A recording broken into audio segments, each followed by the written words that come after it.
You're a multifaceted human. There's more to you than what's on the surface. Oh, thanks. And we're live. Yeah.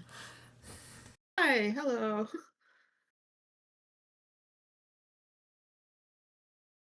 We were discussing blorbos and tropes and fun things. Blorbs. Blurb is And the audiobook that's got half of this call by the throat. it will have you by the throat too when you listen to it. You will join us. Have no fear. Or have one fear. I mean, I've listened to a good chunk of the Magnus archives. I'm aware that there's much more than one fear. This is true. There's like 14 of them. 15? Not knowing how many there I think are is another 15, fear. something like that. That's true. I once again recommend Magnus Archives for everybody. It is What? good. Yes. Nobody's ever recommended that. I am once again recommending it.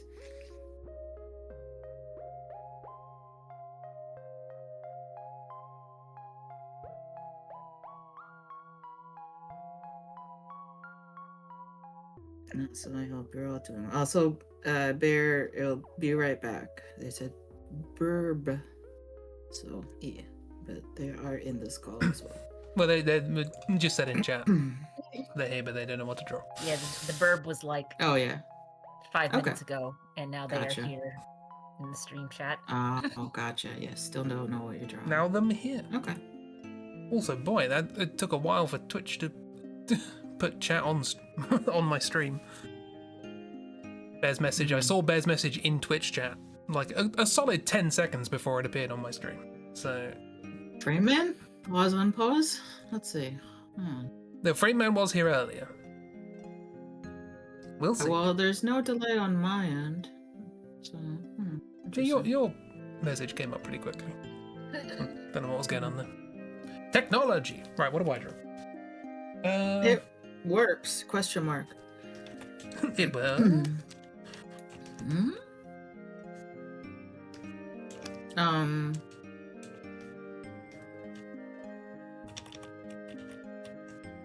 What's on your drawing list? Some RPG shenanigans. I've still got quite a lot of things that I intended to draw last week, but then someone, hi miss, made me draw smooches, so... They were good smooches. And Miss was correct to remind you that it had been Valentine's Day recently.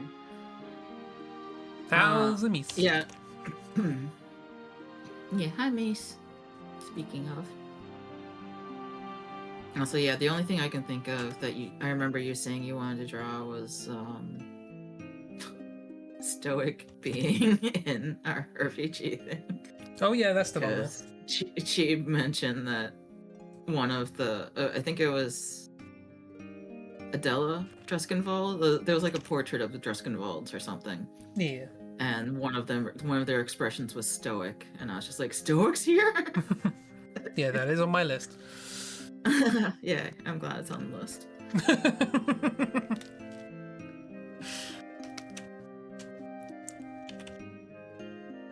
I know. My head, Miss. True.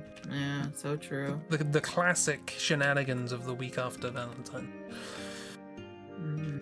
Yeah. However, could we not engage?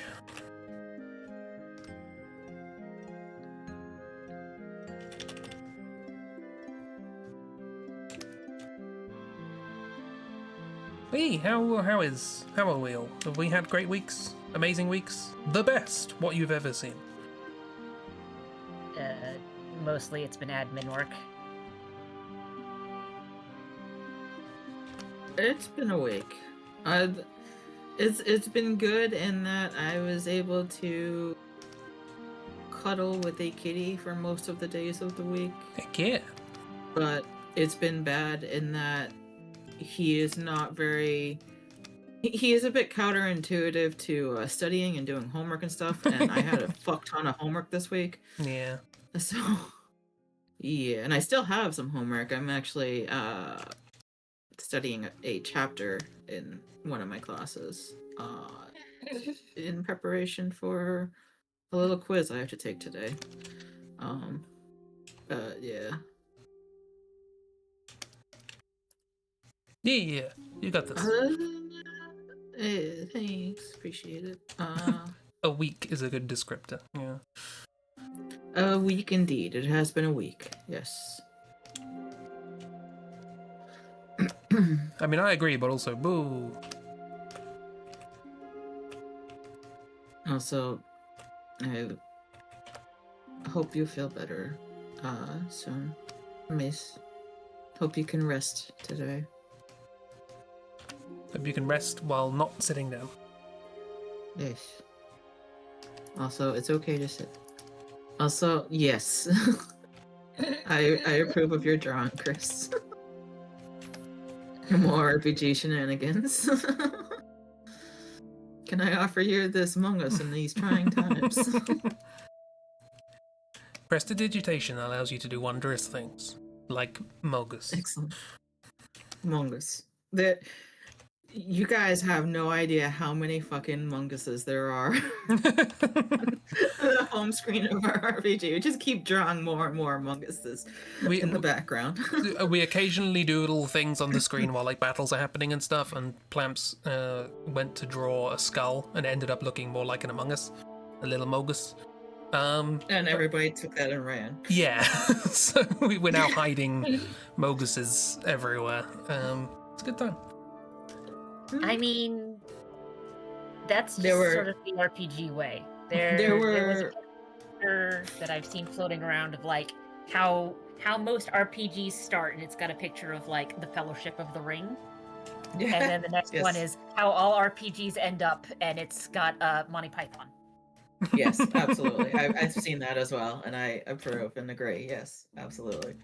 And yeah, I think there were like 14 or 15 or so Among Uses hidden around the screen when we signed off on Friday. Now, who knows? I'm sure someone has logged in and added more. But... Oh, I'd love to have had the time. Yeah, same. Yeah. And a colleague described us as a cute little family who just want to help each other out. And you may have laughed hysterically and walked away yelling, "Not my family!" That's basically how your week went. Yeah, I approve. Absolutely, yeah. Having not a full list of description of like all of the things you have to deal with at work, just some of the things that you have brought up. If your family does that to you, leave. Yeah, get a better family. But also, which one of us isn't the imposter? Also, hi, Bet. No. Hi, Bet. How are you? You had a good What if we are all imposter?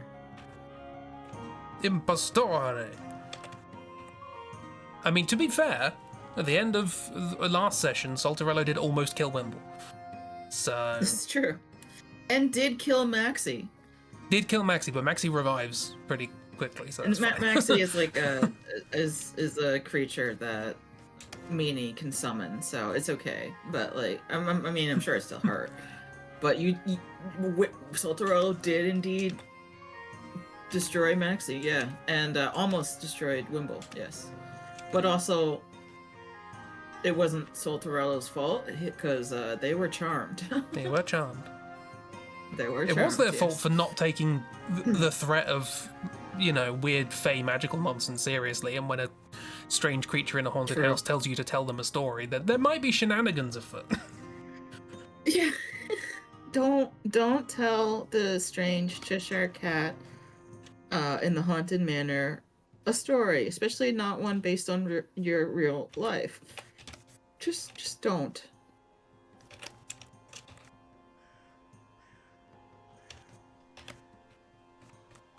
See, the question now becomes, would it have been worse to not tell the story, though?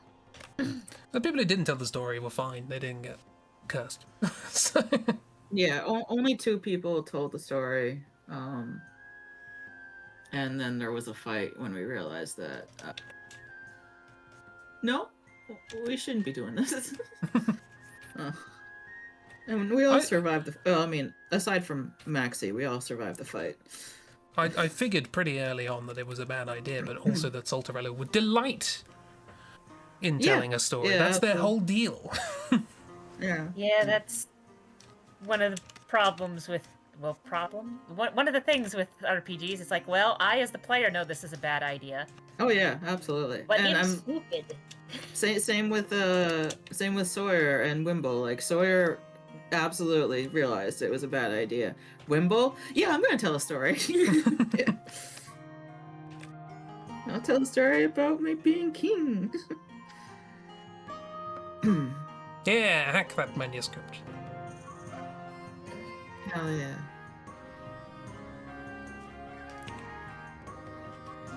Not here to coddle anyone with continuity. I mean, You got this. Fuck yeah, bet you got this.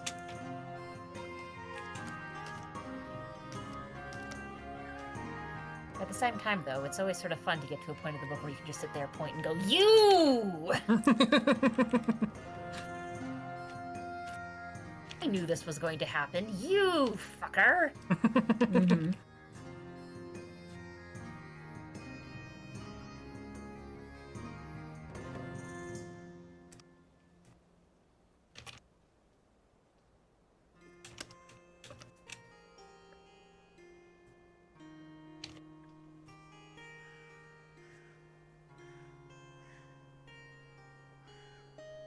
Yeah, exactly, miss. Yeah.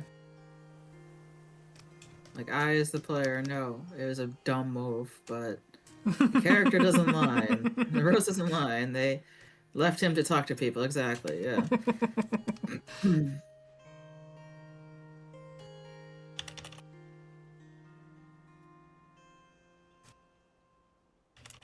I feel like in the Odyssey RPG I'm part of, there is a character, we may have talked about him before, called Asriel,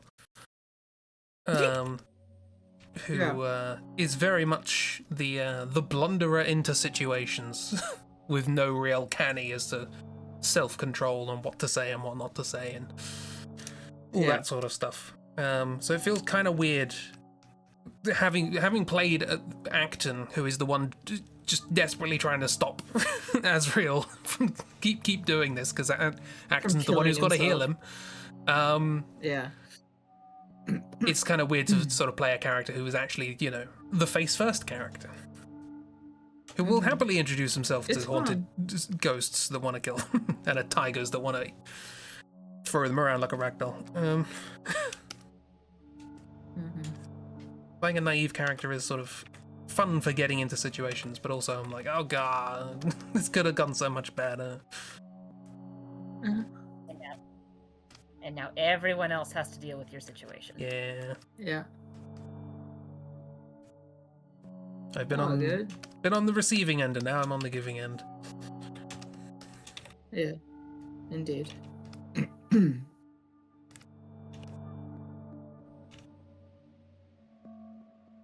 Oh, also, Acton very nearly died. May still do. So that's fun. Oh dear.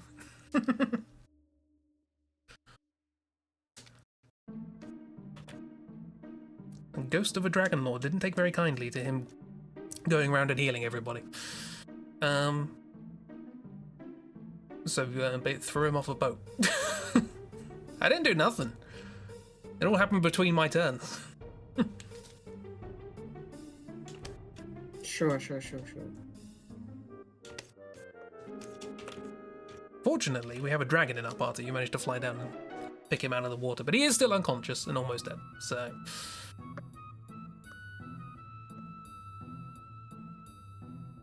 Goats are famously heavy, yeah, but ghosts don't care about it.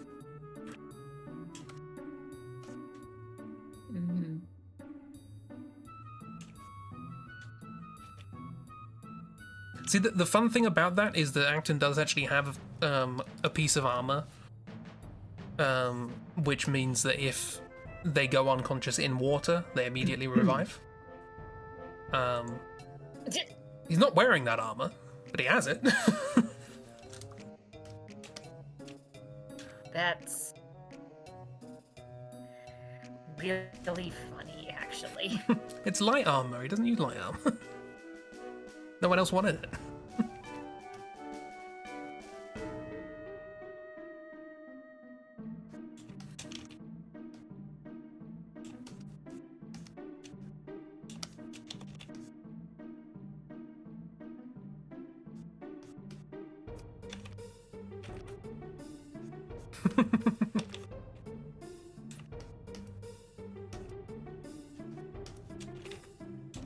Oh god, if Acton's sister finds out what Acton's been through in this party, she's beating up someone.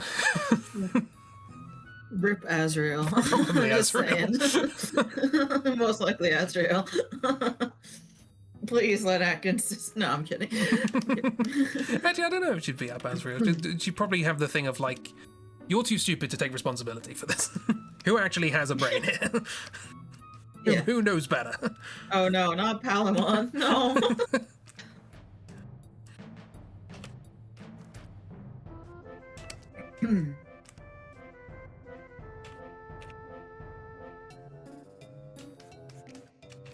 Hippos, the goats of the water. I mean, goats are nowhere near that dangerous.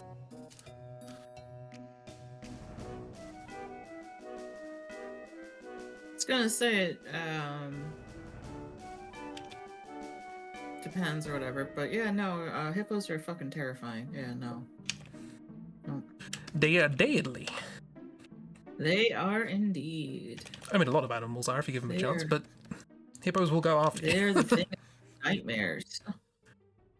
Lots of animals are dangerous if you let them. Hippos will let themselves. Yeah.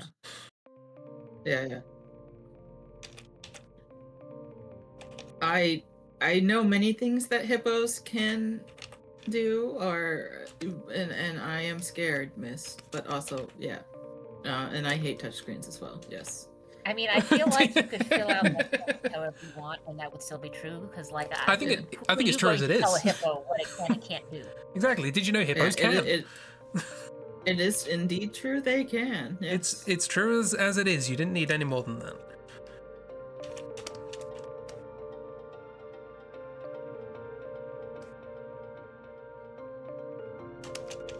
Like there are some animals where it's like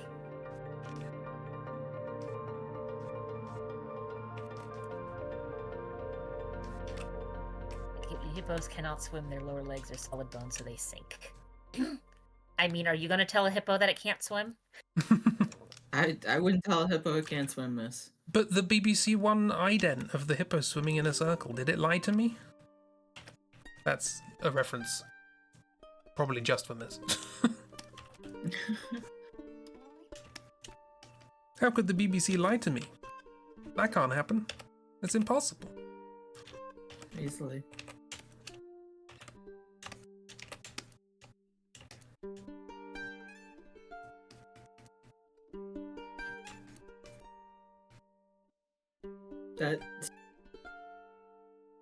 That sounds cute, miss, but we know it's not cute, though. And yeah, miss knows exactly what you're talking about, Chris. BBC used to have these idents in between shows because it doesn't have adverts. So it needs something to sort of break up the programs. So it does these little sort of nice visually appealing things. Usually it's something to do with the logo of the channel or whatever. I don't know if they do them anymore, which is a shame, but they used to. Hippos and whales, same thing. What?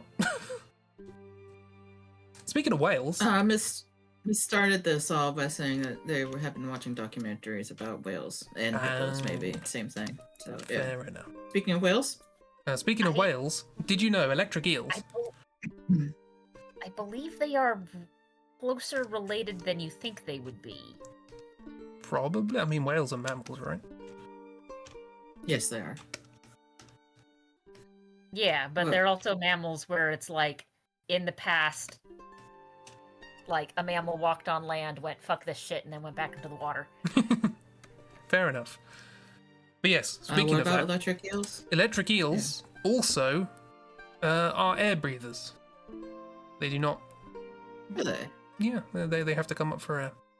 They're also not eels, but that's a side thing. It's one of those... What do you mean they're not eels? One of those silly things. Stonehenge isn't a henge. Electric eels aren't eels. It's like Miss did not know that. Yeah, obligate Maybe. air breathers. I learned that from a playthrough of Morrowind.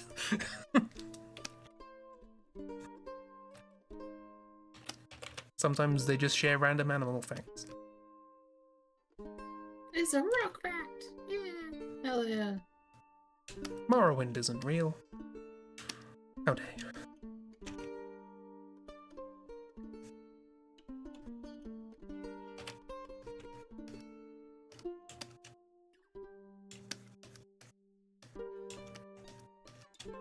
It can't hurt you. It can.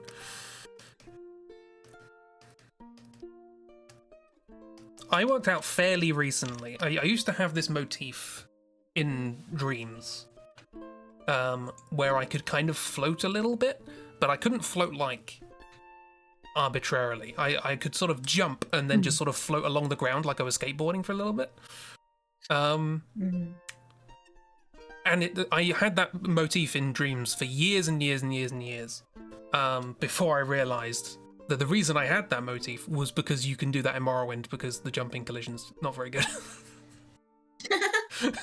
I like that. So my brain just stole that and was like, I'm going to dream that now. That's adorable. Aw, I love that. That's really funny, actually. I had that same dream. Have you played Morrowind? Did not play Morrowind. You just like the idea of floating. Yeah.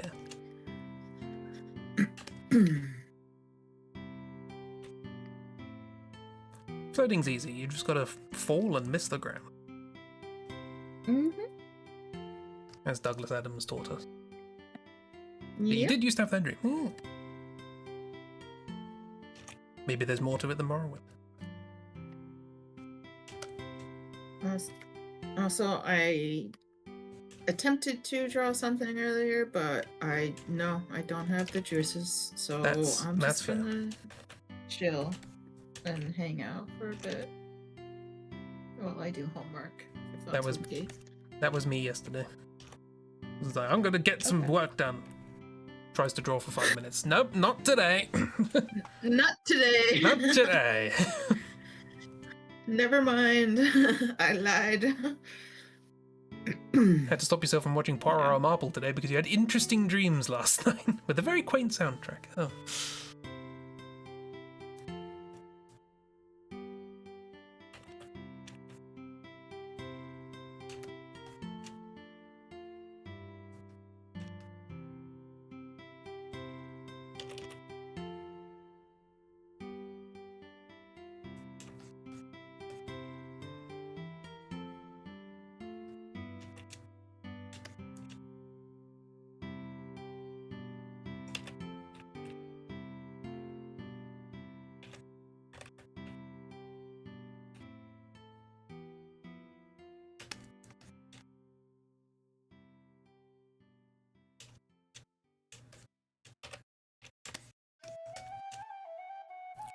Marple's so good. There's been watching a lot of Marple here. Not me, because I don't watch TV very often, but it's been on. I've been seeing it and being like, I know you. I recognize that actor. Oh, hey, look, it's Zoe Wanamaker.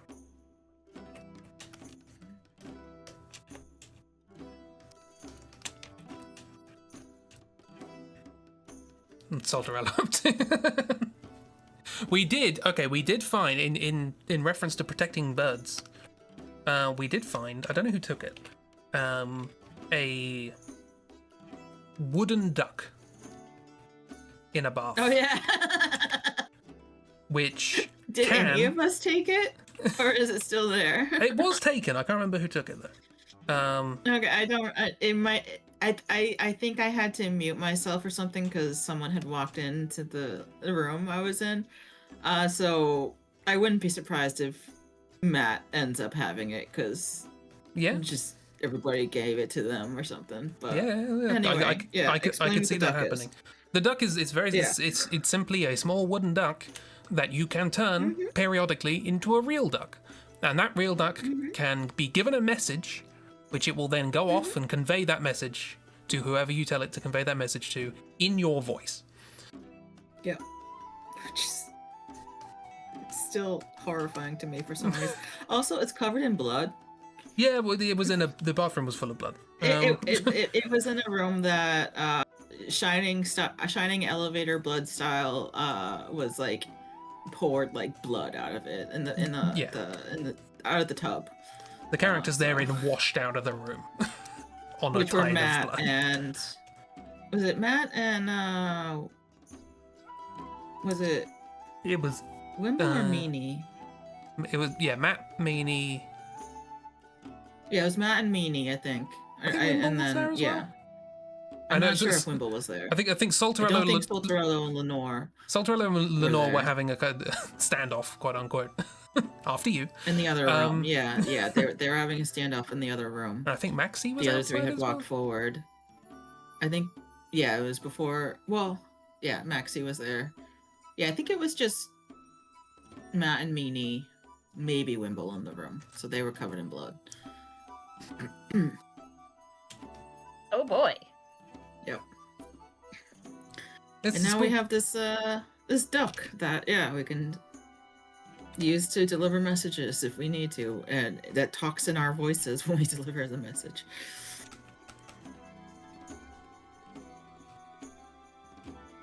Don't know how she's in the prime suspect considering how many murders she's very close to. I've always said the same thing about Poirot. He's a mass murderer who's just very convincing. 2 lesbian couples have had horrible things befall them. 2 out of 4 episodes. Wow. Oh, damn. Hate that. Boo.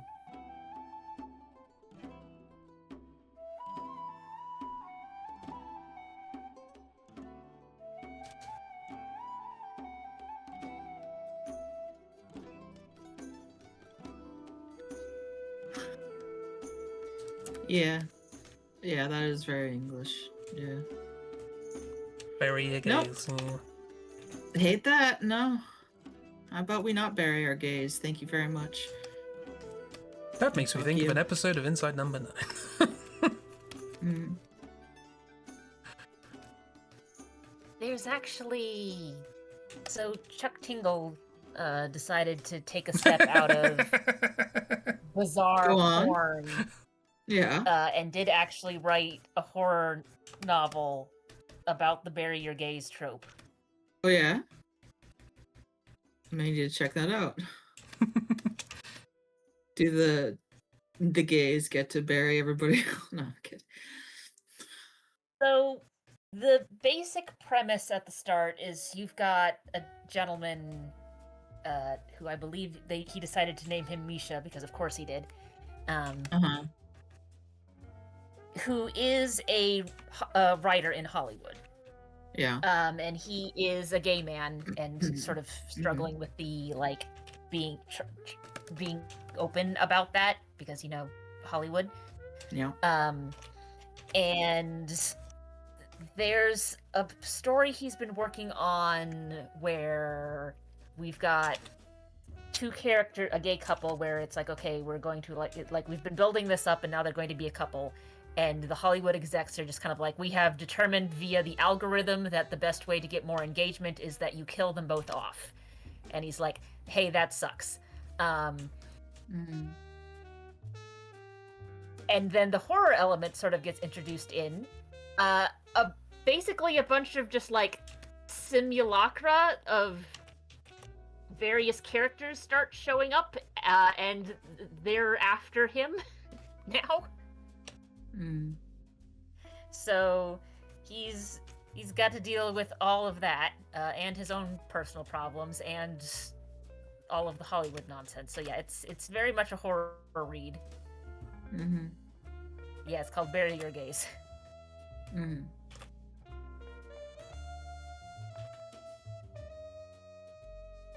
Gotcha.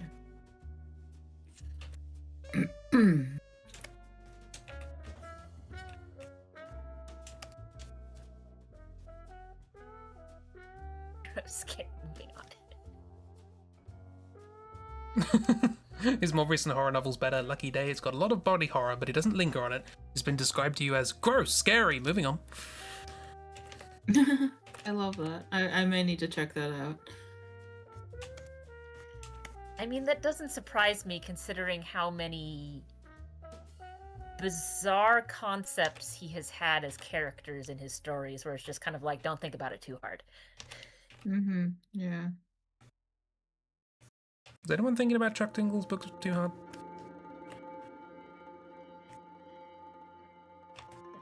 Chris, there's a joke that you can just walk right into on that one.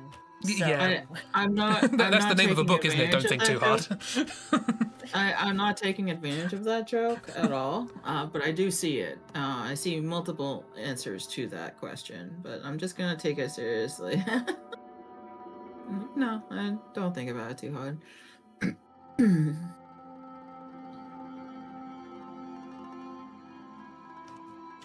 That's fair. Yeah, that's fair. Very, very fair, miss. Valid.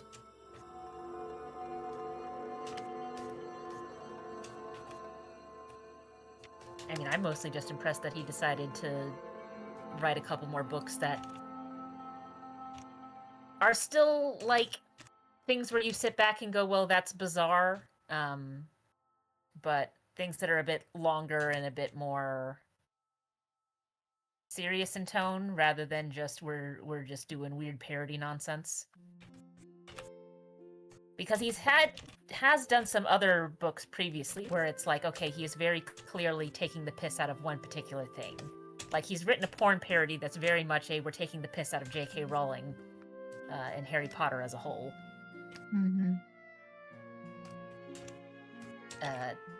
I believe the Snape character in it is a dinosaur. Good. Although, boo for dinosaur. I mean, boo for making him a dinosaur because he doesn't deserve to be cool like a dinosaur is. Listen, I'm reading a chapter about cells and biology and stuff, so I'm partly replying. Yeah. Yeah, Bet knows it. Harriet Parber and the bad boy yes. Parasaurus. Yes, I think I've heard of that. Yeah. Yeah.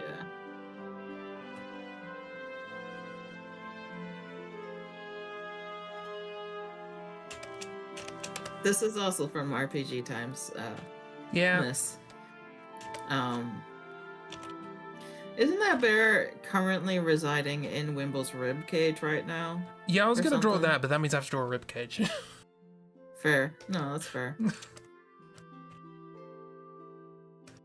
But yeah, we had to very quickly get a teddy bear to a crying infant. And hey, do you know what Scurry does in Crooked Moon? The spell or whatever Scurry is. Do you know what that does? It's not what you think. The spell very clearly says the object sprouts legs and runs away. Yep. And we took that in. As you will say. Ran with it, indeed.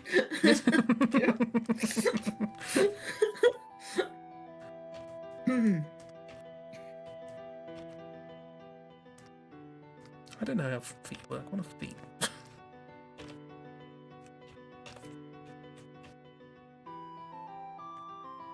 Everyone I draws wears shoes.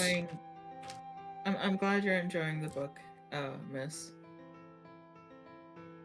Ooh, nice. Also, don't think about it. This was all discussed. They left them as mannequin. It's legs. Look, legs. It's legs. It is legs. It's not mannequin legs. It's legs. You can't say for certain what sort of legs they are, because they're just legs. You cannot, for example, say that they are humanoid legs. I'll be real, I thought of them as like little stubby legs, especially since Wimble did decide to keep the teddy bear in a safe place, aka inside their ribcage, as their skeleton. I imagined little, like, originally before somebody else suggested human legs, which was not me. I didn't suggest human legs either. I don't know. I imagined like that. Just like little, I was little imagining stick something legs. like that. Yeah, Just exactly. Yeah. I was sort of thinking like a centipede type situation where you just got a little Yeah. just scuttle around. Yeah, I was thinking that. He's so snip up there. How could you?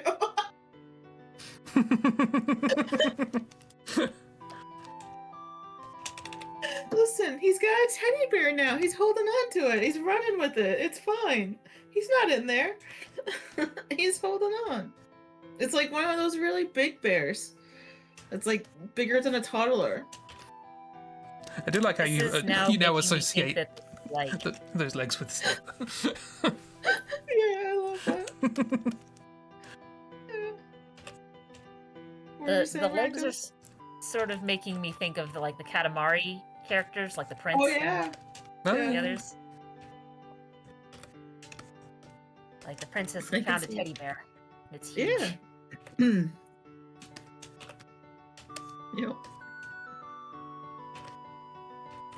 Yeah, I thought I had to draw this because one of my earliest drawing streams where people watched and made suggestions for things for me to draw, I drew a lamp with legs, and I don't remember why.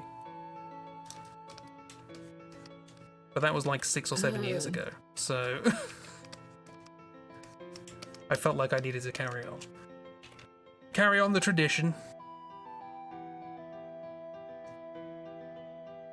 Yeah, I don't remember. I mean, it's entirely possible. Few, if any of you, were around at that time. So I wouldn't call it sexy. I would not call it sexy.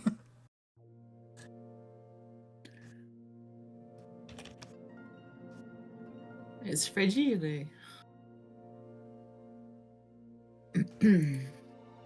Sorry, that was a reference that maybe 1 or 2 of you will get.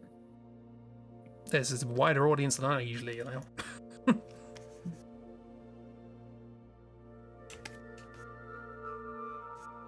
Oh, fuck yeah. Yes, take all the notes for your books. Yeah.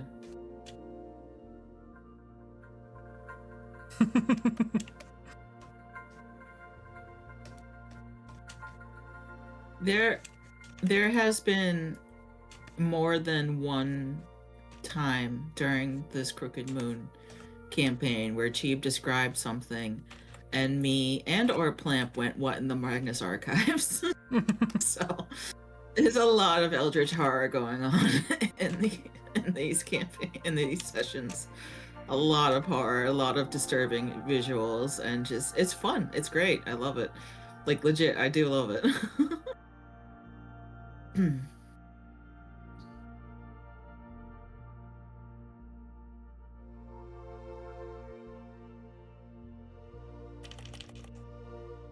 Now I want to see if I can find a list of all of the content warnings for the Magnus Archives episodes and do statistics on it. Oh, fuck yeah. I have a feeling I know what the top one is going to be, just based off of the bits that I've read so far. I could think of a probably going to be body horror. Body horror will definitely be up there. You got to be more specific than that. Yes, of course. And they do have their own content warnings and or many of them do, yeah. But yeah. Oh fuck yeah, I'm a same.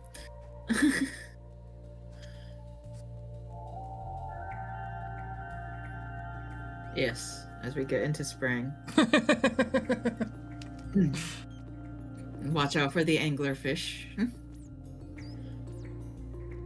But it just if anybody says they just want a cigarette, walk on, ignore them. Do not interact.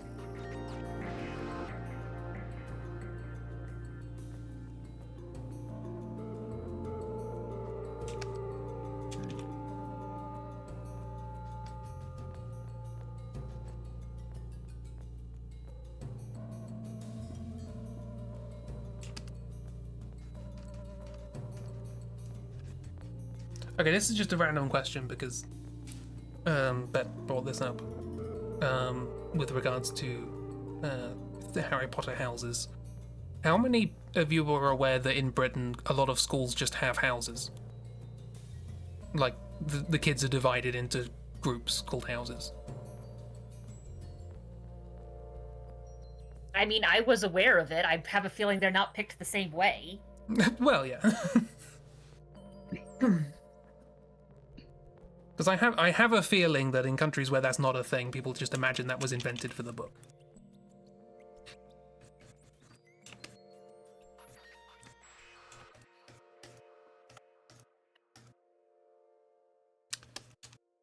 Today I've learned I can't draw a teddy bear. We don't have that really in the US, but that's because most of the schools are... We call them public schools. I think you guys call them state schools.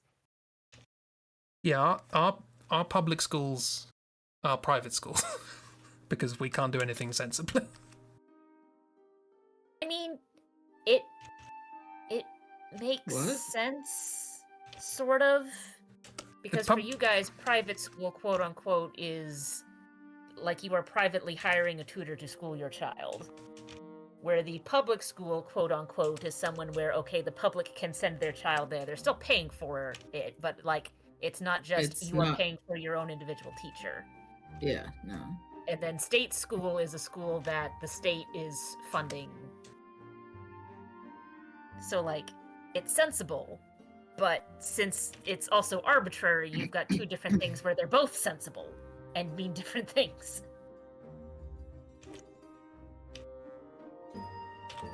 Which is always fun.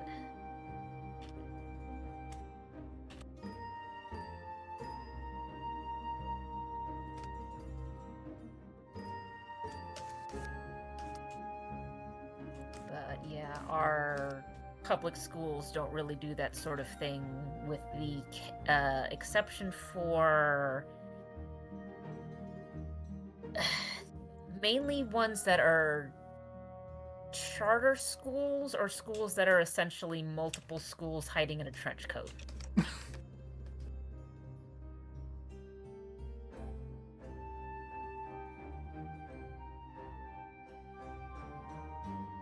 Yeah, and then we have fraternities and sororities at university level, but that's a whole different beastie.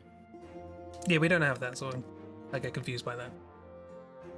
Alpha, Gamma, Delta. Nonsense. Greek life.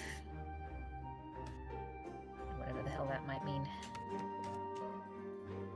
Look, I deal with enough American culture purely through connection.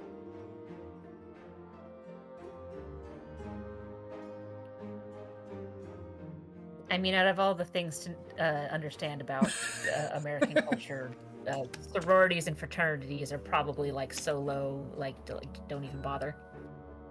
Which begs the question of why I know it.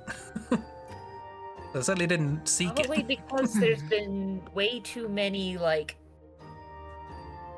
party house college movies that have made their way across the ocean. Yeah, you for have better or worse. the frat boy party films, and we have With Nail and I.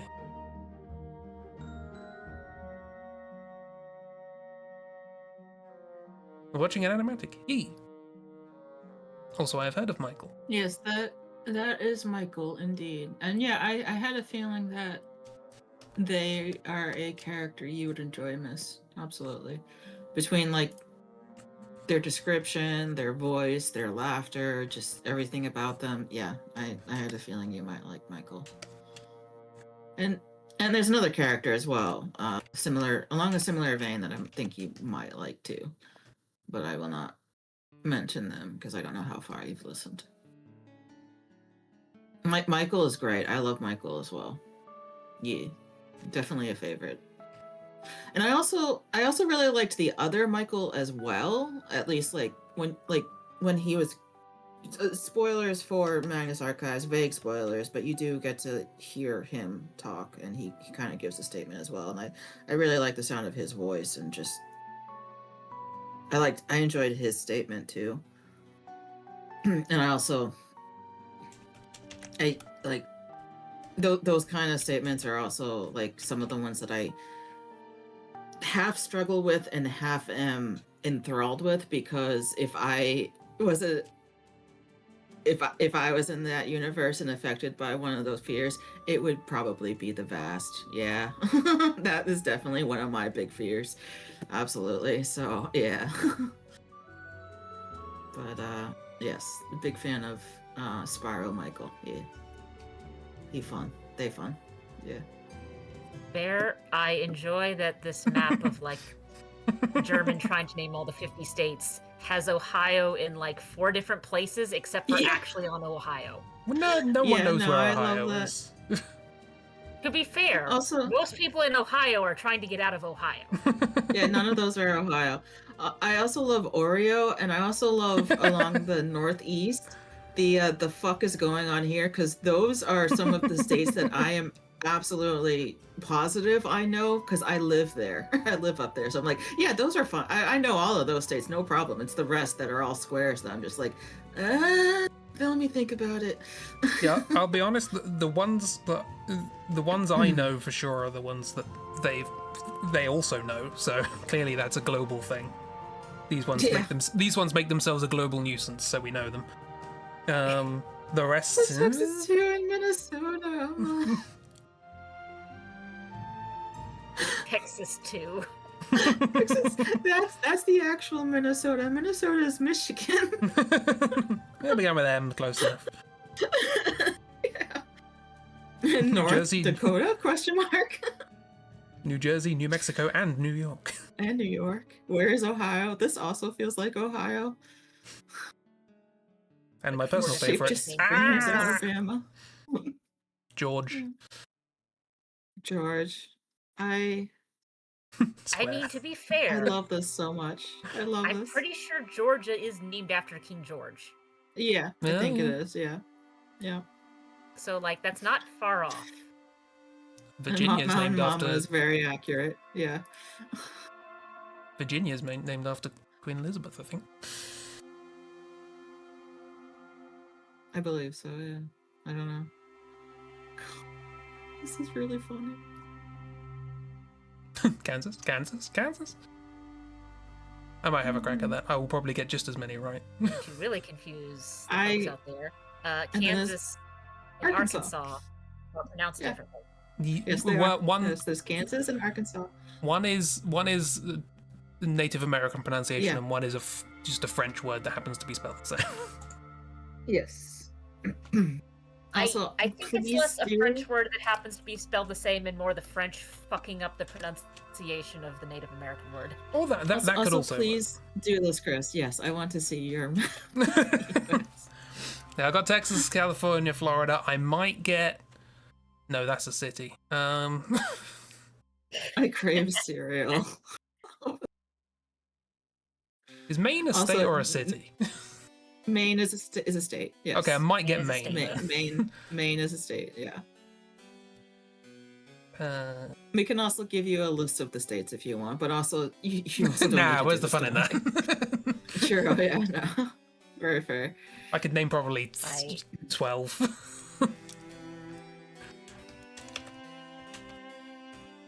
Yeah. Also, your pretty faces. Their names are indigenous in nature. Very good faces. Yeah. There's good at faces. Did you know? But, there's very good at faces. I don't expect any of you European and British folks to be able to like identify every single state. Partially because like that's not even the whole bit of it. There's 2 more states that aren't even there, plus a couple of territories. Yeah, there's that.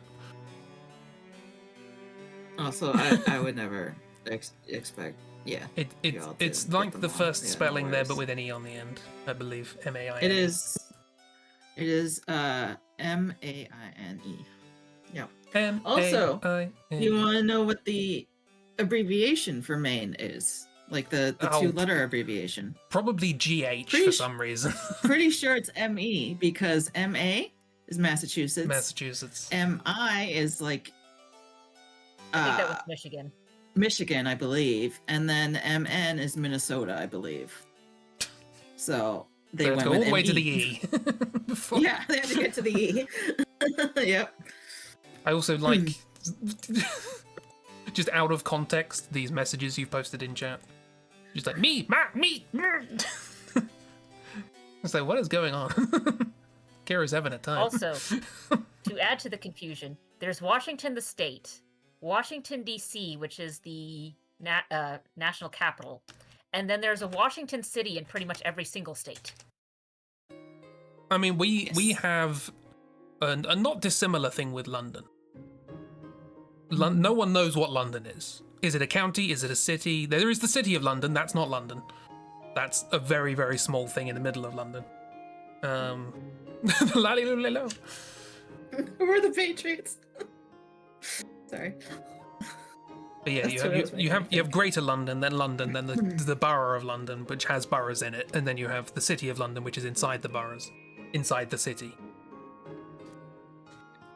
It's, you know, Matryoshka dolls. I think Michael got to Kira. Michigan, Minnesota, and Wisconsin are the same place. No, I'm fine. I'm okay. The kind of statement from one American that will enrage another and no one else in the world. I mean, you know, it doesn't enrage me, for what it's worth. You can always. Mean, that's further north than I really care about. But also, like, having been in parts of those states, it's mostly like there's a lot of trees there. Just so many trees. Yes.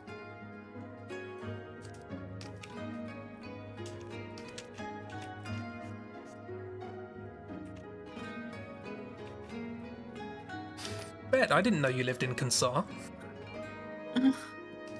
Also, I'm just noticing this map is a bit off because Texas is missing a bit here. A little bit, yeah.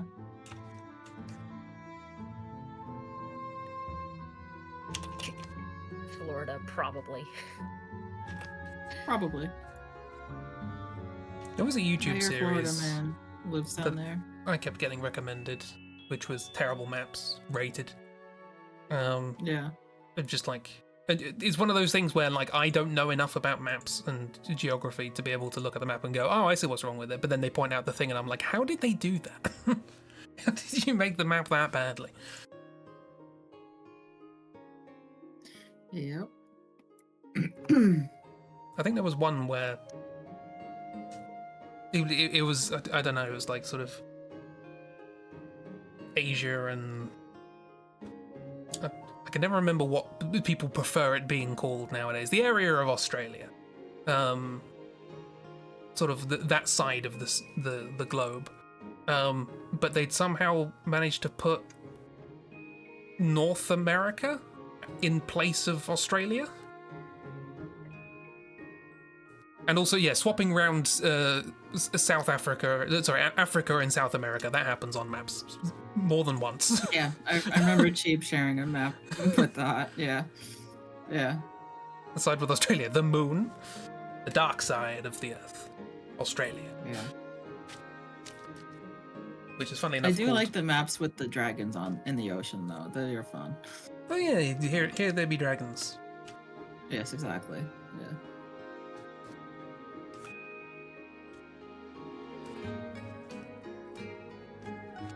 Australia isn't real, says our Australian. Well, neither's the moon, so... So they would know.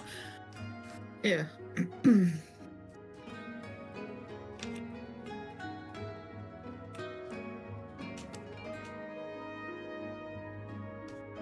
They're trying to just keep us safe from Australia. Mm-hmm.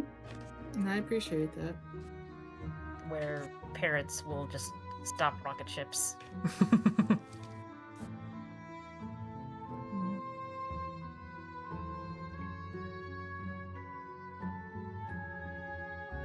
Whenever I think about people talking about... You are pretty great, actually. Yeah. Huh? Yeah. It's whenever people talk about Australia and in negative light, I'm reminded of a routine by Dylan Moran, comedian, where he talks about going to Australia. He just I love his turn of phrase. Australia, located 3/4 of a mile from the surface of the sun. Full of things designed to kill you. Sharks, jellyfish, spiders, swimming knives, they're all there. Mm-hmm. It's a good time. People watch Dylan Moran. Mm. Hims has good ways with words. One of the turns of phrase was talking about how skinny people in LA are, particularly women, because the culture there is very unhealthy. And he described it as they look like they weigh as much as a photograph of themselves, which I don't know. I find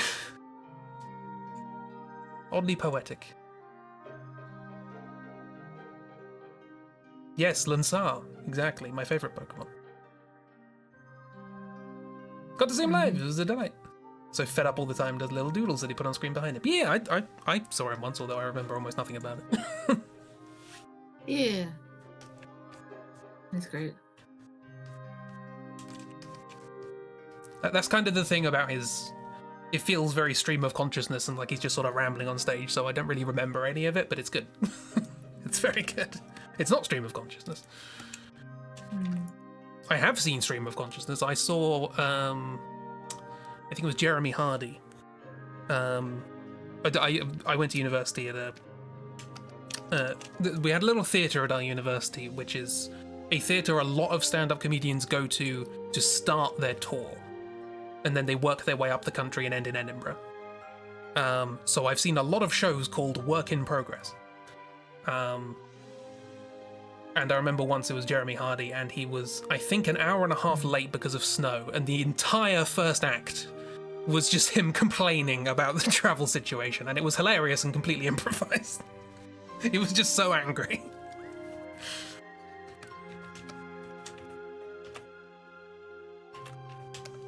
Scotland does end at Edinburgh. No, the tours of comedians end in Edinburgh. They never go any further than that. They get consumed by Edinburgh. You got the comedy fringe, and then wilderness. No humour past Edinburgh, exactly. I'm debating going to see someone. I haven't been to stand-up for ages, but a comedian that I've been following and listening to podcasts of for a while now is on tour and is coming near me, and I'm like, should I go? It's money. It's the thing.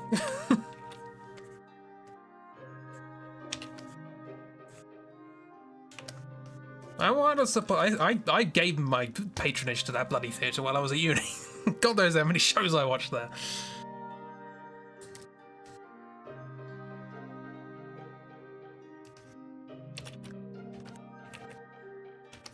I just paid for the holiday accommodation. Money.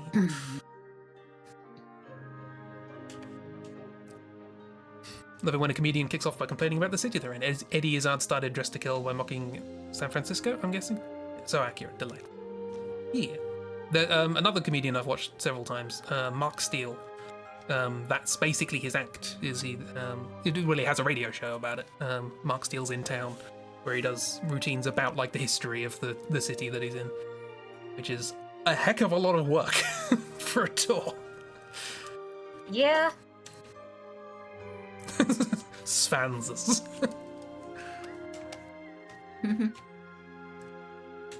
Yeah, Mark Steele's good. Also, this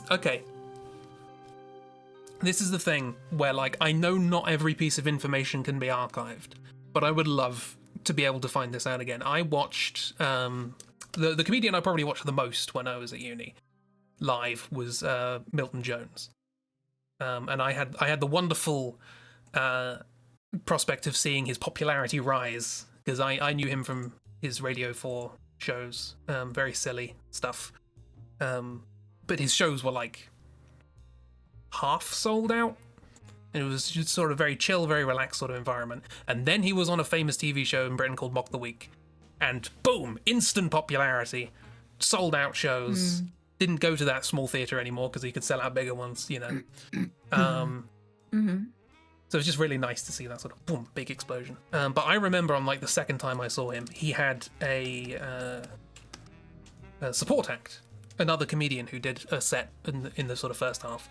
I believe he did half an act as his granddad, and then there was the support act, and then he did the second half. And I remember me and my friend going to see this Milton Jones, and there was this support act that nobody knew who he was. And I remember saying afterwards, I didn't really, it was a very different vibe from Milton Jones. I wasn't really clicking with it. It was funny enough. He was all right. And my friend said, no, that guy's really, really good. I'm going to keep an eye out on him. And then 2 years later, massive successful comedian on all the TV shows. Just instant from the point we saw him as a nobody to big comedian. The issue is, I can't remember who it was. And I can't bloody find out because it's not on the ticket. It's nowhere on the internet. I just remember that happening. I was like, who was it?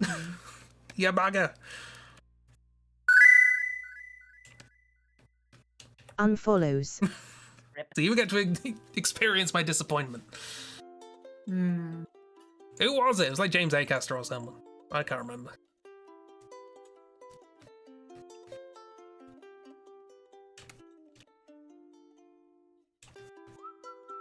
Also, I haven't really drawn anything for the last 20 minutes because I've been told. That's fine. How dare I talk on a stream? It's allowed. In fact, talk more. Oh, I'll turn myself down, sorry. I mean, I've just been plucking at assignments for my calculus class that I'm assigning, not that I'm taking. Mm-hmm. And I've been studying a chapter and working on a couple assignments that I have.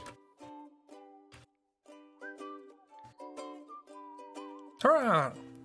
You got this. You're doing great. Thanks, trying. Need to And succeeding. make sure that the assignments I assign are of reasonable length with questions that make sense. Mm.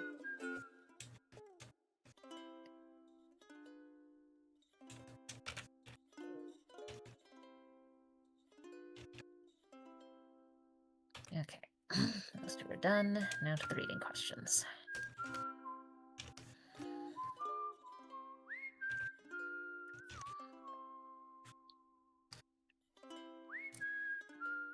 I was watching a stream the other day in which they brought up Worcester sauce. It was an American. They were like, how do you pronounce that Worcester? What's wrong with you? And I'm like, yeah, fair enough. It's Worcestershire. It's Worcestershire if it's the place. The sauce is just called Worcester sauce. Is it? It's probably We call it Worcestershire sauce just a over shortened here. version. It's not like we look at that word and go, that's pronounced Worcester. But it's just, the sauce is just called Worcester sauce. Yeah. We also, probably because Massachusetts was one of the first places colonized when we made our way over here. We do have a Worcester here as well, and many people are like, how the fuck do you say that? Like, there's so many people who say, like, Worcester, or mispronounce it, and like, no, it's Worcester. No. Like, yeah. Oh, Twitch has just not given me the last 5 minutes of chat. Great. Thank you, bot. I can read back. Go, Twitch. I can read back in the bot. That's good, yeah. I mean, in my experience, the way it's pronounced is you just sort of slur through some syllables and pray, and then everyone goes, yeah, I know what you're talking about. Yeah, That's true. That's the recurring joke from our trip to London, was seeing Greenwich and Cheap being distraught that Greenwich was pronounced Greenwich, and we riffed I'm on on it cheap that side. in 100 years it'll be pronounced Grinch, so we just call it Grinch now. Yay, draw, miss! Do draws! Exciting times. Draws from books. That's something I need to get to. Hell yeah. Yeah. Also, yeah, fucking Beaver and Fanshawe, what the fuck? Oh, I'm still Beaver's upset about those. Beaver's a both. fun one, yeah, Fanshawe. I'm still angry about both of those. I like your spelling. Yeah, Featuring Sundong Gross Nerton Lord. yeah. Hey Noah. It's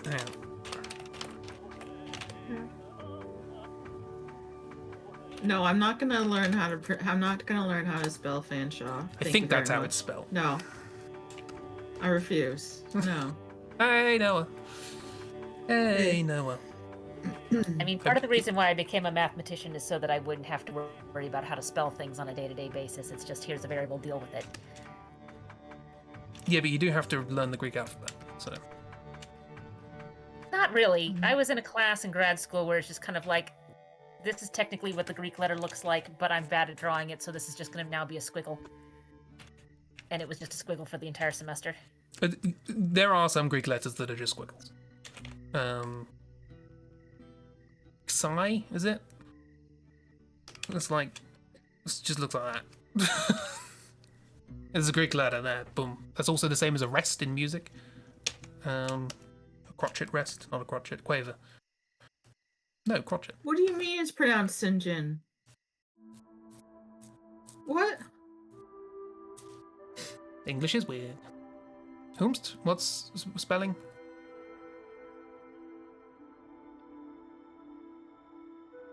Well, I didn't know. Oh, about St. John that. pronounced St. John as a surname. I mean, I still feel like names get a bit of a pass because they change. Names can get a pass. Yes. One of my favorites was Nshuti Gatwa when he. Oh, speaking of Miss, if you're not aware, already a tangent. I haven't even started this story yet. The Importance of Being Earnest play that Gatwa was in, as well as I've forgotten the name of the person who plays Ernest. Anyway, the National Theatre are posting that on YouTube on the 12th of March, and it will be there for a week. So if you want to watch it, it's gonna be there.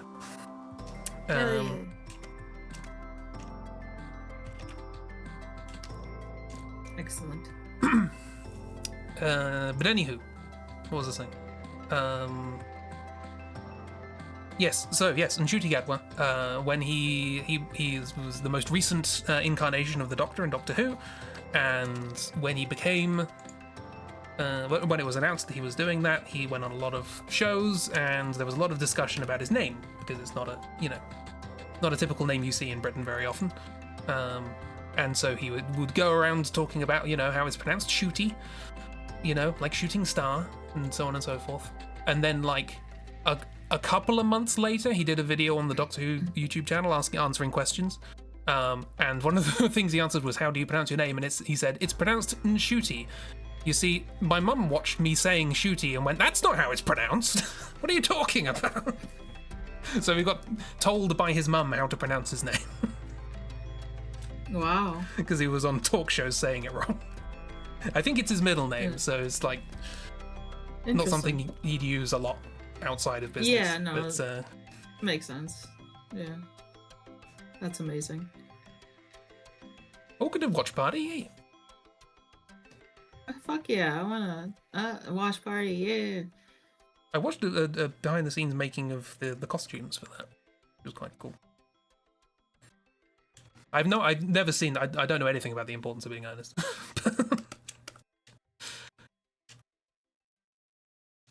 I want to watch. Yeah. Yeah.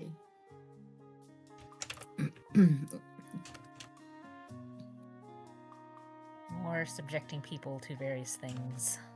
Yeah.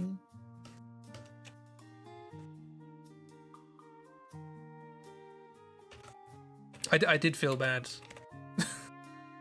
this week, Ragdoll, with your watch party. It's like I did want to come along and watch, but it's too much work. Yeah, I wanted to as well, but I also had a lot of work I needed to do, and I also needed to drive up to my friend's house, which is like a 45-minute drive one way, and spend time with the cat, and by the time I got there it was over, so sorry about that. Yeah, there's something about February that's just really busy. I don't know what it is. I'm learning to loathe February. This February has not been kind to me. Not a fan. No, not a fan.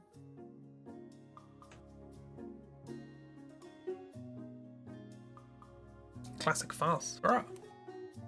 I believe a handbag is involved. One of those unadaptable plays that's so silly it only works on stage. Good. I love a creative work that is ingrained in the medium that it's part of. There's something to be said about, like, you know, a song that can work in any genre, or a story that can be told in any format. But there's also something to be like, no, we're leaning into the format of this. We're gonna use this. And like February's great. It's February that's the issue. I love the character February. Yeah. I don't like the month February. As someone whose birthday is in February, and whose brother's birthday is in February, and has multiple other relatives whose birthday is also in February, there's just something about the month beyond that where it's just kind of like, yeah, no, something about February just kind of sucks. Yeah. Like a lot of people complain about January, and I do get that, because it's the first month that is like boring winter. You know, the winter up to that point has had all sorts of stuff going on, but January's just like boring winter. It's also, in my experience anyway, and I don't know about where you guys live exactly, but where I am, December is technically winter and all that, but we don't usually start getting like blizzards and lots of snowfall until like late January into February. That's when we get slammed. And I say that as in an hour or two we're supposed to get a blizzard. start getting a blizzard that has already started to shut down our city for tomorrow. So yeah. But which is also was something that I loved as a child, because it's fun to play in the snow. But nowadays, when it's just like fucking, yeah. We also sometimes get snow in March as well. But yeah, now it's we're just like, yeah, well, I just, yeah. Not a fan. Yeah, I feel that. Like, as a kid, like, even into university, having snow day, school's gonna shut down and I don't have to worry about classes, yay. As a teacher, I'm like, fuck. Yeah, exactly. Yeah. Also, yeah, I love Theo. Theo! Looks great. And I love Stoic. He also looks great. Yeah. I see Theo is having floor times. Sometimes you need to have floor time. It helps. And sometimes you have it whether you need it or not. True. This is very true.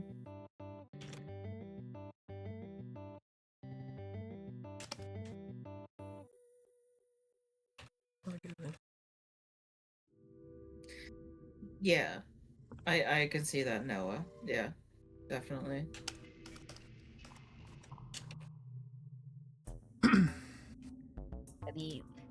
To me, the bright spots of February have been, as a youth, birthdays, and then as an adult, also, I get to go out and buy lots of cheap chocolate.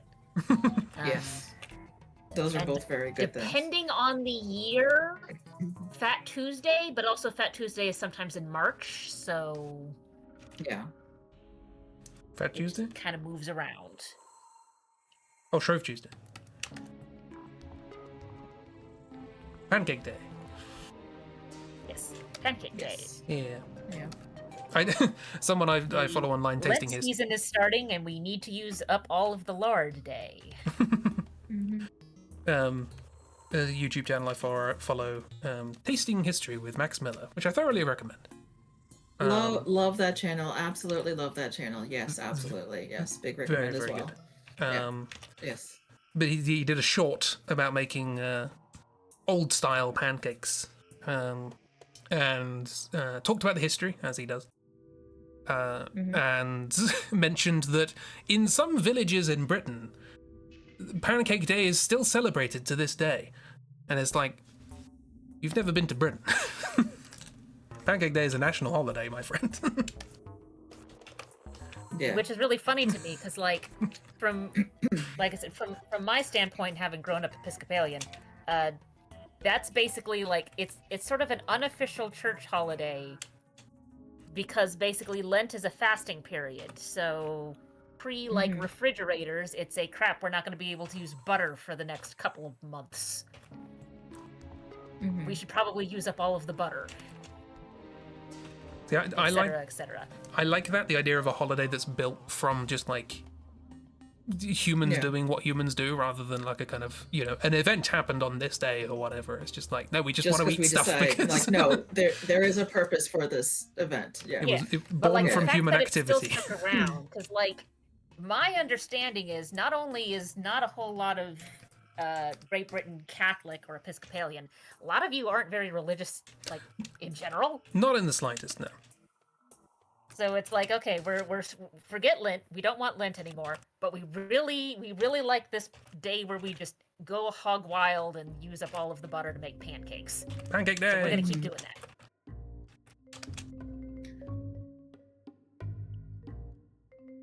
Also, this is a bit of a non sequitur, but I realized what you had drawn, Ragdoll, and I just want to say that I really love them. They are very good. The characters from Sabriel. As a cat and a dog, because I can't draw people. Yes. But I realized what they are, and I just wanted to say that I love them very much. I'll have you know, there are plenty of people who can draw people who still choose to draw characters as cats and dogs. Fuck yeah. It's an artistic movement.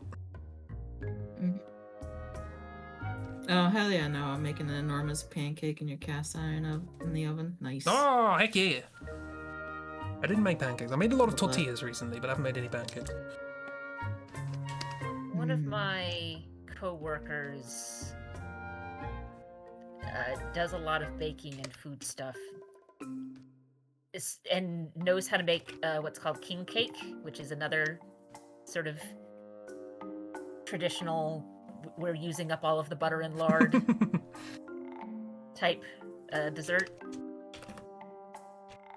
Except over the years, I guess she's gotten kind of bored with some of the standard flavors, so she just keeps experimenting. Like this year she had, it's king cake and it's got chocolate in it. It's like even more decadent.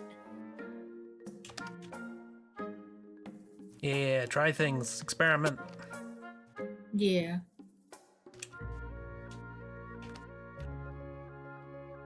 Oh yeah, and that's right. There's a weird tradition in the king cake. You don't usually see this with king cakes that you like buy from the store because it's a choking hazard. But traditionally, you would put a little something in it. More recently, it's been a little plastic baby for the baby Jesus.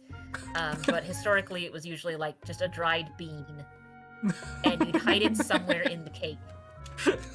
And the thing was, whoever gets the slice that has the baby in it has to host the King Cake Day celebration next year. Well, that's kind of neat. I'm a fan of beanses. Beanses. Well, good to know. I'm never going to eat one because I wouldn't want that pressure on me. Oh, fuck that noise. I mean, we have a tradition over here of cooking a coin into a Christmas pudding, but... Like I said, the ones you buy from the store, if you buy it, if you're buying king cake from the store, it's not going to be as good, but that's just sort of how that works anyway, unless it's like a small bakery. But like most of the bigger bakeries are like, we don't want to run into the issue of like choking hazard stuff, so here's your cake, here's your separate baby, you deal with it. And yeah, I believe it. I absolutely believe it, but I wouldn't want to be the one with the bean, because no. Beans. None of these traditions, yeah. Yeah, the Fool's Rain. Fool's Rain. It's really funny how many different traditions all get sort of rolled into one after a while. Yeah, as cultures cross over and intersect, people are like, well, why don't we just celebrate this at the same time? Why don't we take your thing and do it on the same day we're doing our thing?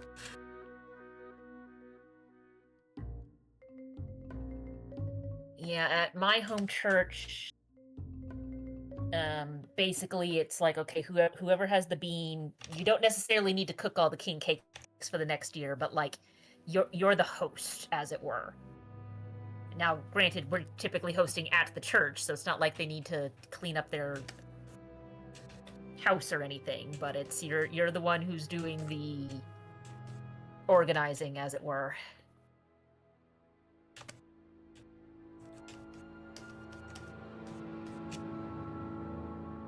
But yeah, when my coworker makes all of the king cakes, she does not stick the bean or the baby in them, partially because she's passing them out to students. And we don't want the students to choke on a baby.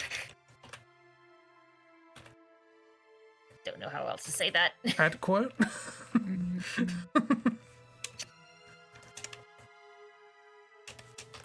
Do not add quote. It's just one of those quotes where we're going to get it and go, when did we say that? Yeah. There are some quotes where you can sort of like tell from context what was going on, or like at least the context like around the quote of like, I see. This is a Lies of P stream quote. If it has something to do with the P organ, you betcha. Yeah. That was a choice. That I still love it. certainly was a choice. Mm-hmm. I get it. P for Pinocchio, but Yeah. also like It's really funny though. it's They knew what they were there's doing. They must have known what they were doing. I don't know if I hope they did or if I hope they didn't. Fair.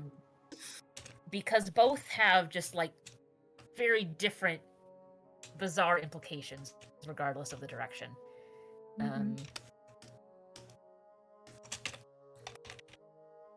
But yeah, there's a internet news, like weekly news, bizarre news thing I watch called "What the Fuck Is Wrong with You," where one of their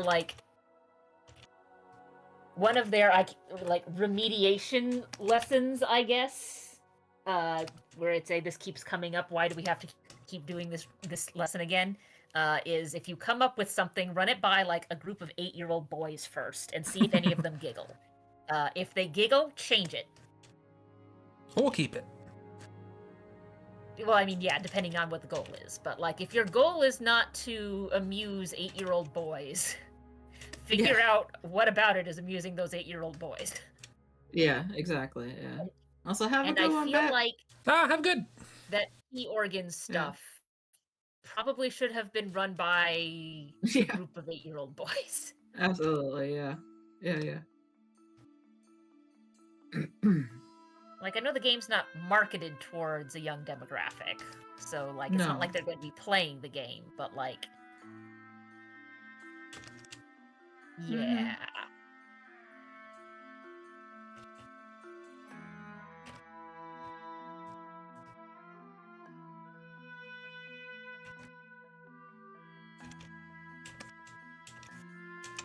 Well, Kiro, I learned some weird Bloodborne trivia. Oh yes, you may be interested in. So Gascoigne. Yes. Are you familiar with the quest involving the? Discord muted you for a brief second. Are you talking about Father Gascoigne? Father Gascoigne, yes. Yes. Okay. Are you familiar with the music box quest? Yes. Yes. Okay. Yes, I am familiar with the music box and the music box quest. Yes. Yeah. And I will admit that I did use the music box during the fight against him. It's there. You have to. Yeah. But yeah, so you can summon him as someone to fight alongside you before you do the boss fight. Oh, interesting. And where? I can't remember. Somewhere in, I think by, like down by the sort of big fountain area where the crows are. I think you can use them to help fight cleric beast. Oh, gotcha. Yeah, that area. Yeah, I gotcha. I know what you're talking about. I think. Yeah. But anyway, yes. So you can summon him in, but they used to have in the game a thing where if you played the music box next to him after you'd summoned him in, he would chuckle. He would do a little chuckle in sort of recognition of it. And then they patched it out. Why? No, Why would you I love patch that out? Why would you cut that out? That's so cool. Oh, I'm sad that they cut that out. But that's awesome. I love that. Yeah. Yes, and I did not continue that quest. Thank you very much. No. I don't want I don't want the little girl to become pig chow. That's admirable. Yeah, no. So I still have the music box. I still have the brooch. I did not return either of them, and I did not tell them about the sanctuary and the healing church or whatever, because I didn't want them to become pig chow. Yeah. And I also didn't tell them about Yosefka's clinic because I didn't want that to happen to them too. So they're still at their house. They're fine. I choose to believe that. that is one quest, or like usually I am a completionist and I need to complete as many things as I can in video games. That is one exception. Like, no, I refuse. Yeah. But yeah, if there was a happy ending for that NPC, I would choose it, but there's not. So it's a horror game. I'm just gonna leave it as it is. No happy endings. Exactly. Yeah. No happy endings. Nope. And I'm currently speaking of like no happy endings and like what to do and all that. More Bloodborne stuff and vague Bloodborne spoilers as well. But I'm currently, because I wasn't lying when I told you like the last time I played that I had been. It was after I beat Lady Maria in the DLC, and so I still have to do the Fisherman's Hamlet in the DLC and fight Orphan of Cause. But in the last time I played, I was just like, I am definitely not. I don't have the skills I need now to get through the Fisherman's Hamlet, so I'm going to play some earlier areas instead. And I remembered that I still had a letter of invitation for Canehurst that I did not give to Alfred. Or is it Albert? Alfred, I think. Alfred, yeah. And now I'm currently standing next to him, and I'm just like, I have a moment of indecision where I'm just like, I don't know if I should give you the letter, let you kill the queen, and then kill you and revive her at the altar where you fight the Ebriatus. Yes. Or if I should just not do that. It's like I am currently like I swear if I start up my play on my save file, I'm gonna be standing next to Alfred and just like you. You. Don't you fucking. But yeah. I haven't decided yet whether I want to do that, so. On one hand, I like to complete everything. On the other hand, characters dying. But it's up to thee. Mm-hmm. Yeah.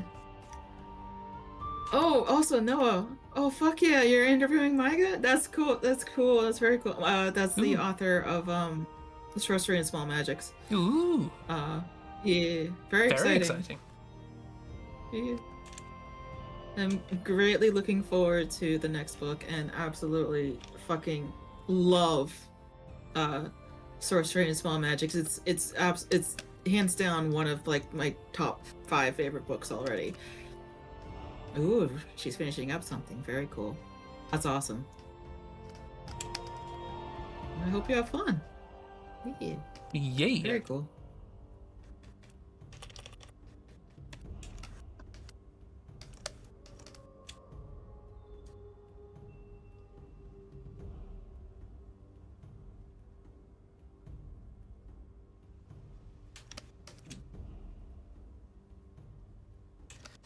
Oh, there are straps on these.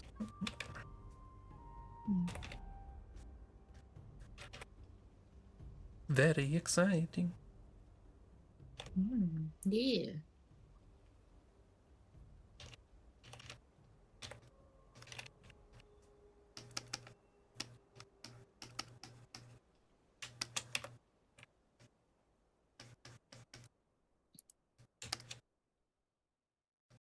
And back to homework. And learning about the blood that's in our bodies and other cells and things. As opposed to the blood that's not in our bodies. Yes. In which Which case would that's be no longer bloodborne. Yeah. Just at any moment when playing Bloodborne, you got red on you. It's like all over you. I remember going through the it's not a swamp, but the forest. I can't remember the name of it. But I remember because there's a lot of poison in that forest, a lot of poison in the woods, and I had like the white the clergy outfit on, and I remember by the end of it, it looked like I was wearing the black clergy outfit because I was just covered in blood and you could not see any white. I knew I was wearing the white one, but no, it looked like I was wearing the black one. It was great, very fun. And have a good one, Noah. Yeah. Have a good. Thanks for joining us. Yeah. Have a lovely week. And I don't know if the interview's soon, but if it is, hope it goes well.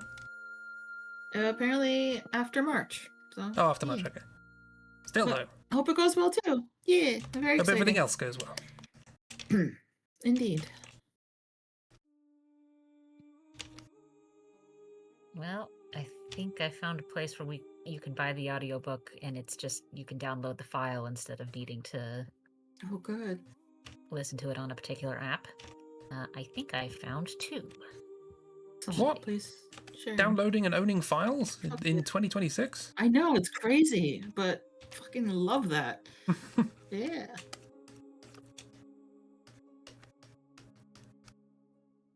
Thank you for sharing. So the first website seems to indicate that all of their files are, you download a zip with MP3 or MP4 files. The other one seems to indicate that like 95% of the books on their website are DRM-free files. Whether that one in particular will be, I do not know yet. Also, both of them have gift options, so Oh no. No, that's fine.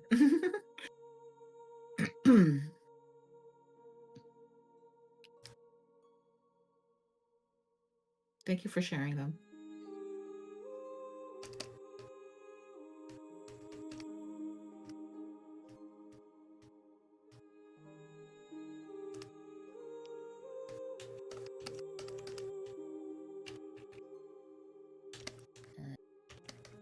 I've got not quite 3 hours left of Sabriel. Nice. I hope you're enjoying it so far. Also, yeah, I laughed at your spoiler message earlier today. Yeah. It's pretty clear when you're reading it, but yeah. It's very funny. Like, immediately... Yeah. When he was finally able to talk about the past and able to remember things, it's like, hey, wait a minute. Hey, wait a minute. Yeah. Hey, wait a minute. Yeah. Someone's not accounted for here. Yeah. It was just a matter of why they weren't accounted for. Yes. And I basically figured it was one of 3 things, and it ended up being the 3rd. Mm-hmm. Thing number 1, not accounted for because magic nonsense means that he's not remembering it correctly and or still can't say it right. Mm-hmm. Okay, fair. Reason number 2, he's pulling a I'm not worthy shit, in which case, shake like Ragdoll, stop it. Yeah. Or 3, this. Yeah. Yep. Or it'd say, yes, technically, but I can see why he wouldn't think that way. Mm-hmm. Technically correct. The best kind of correct. Indeed.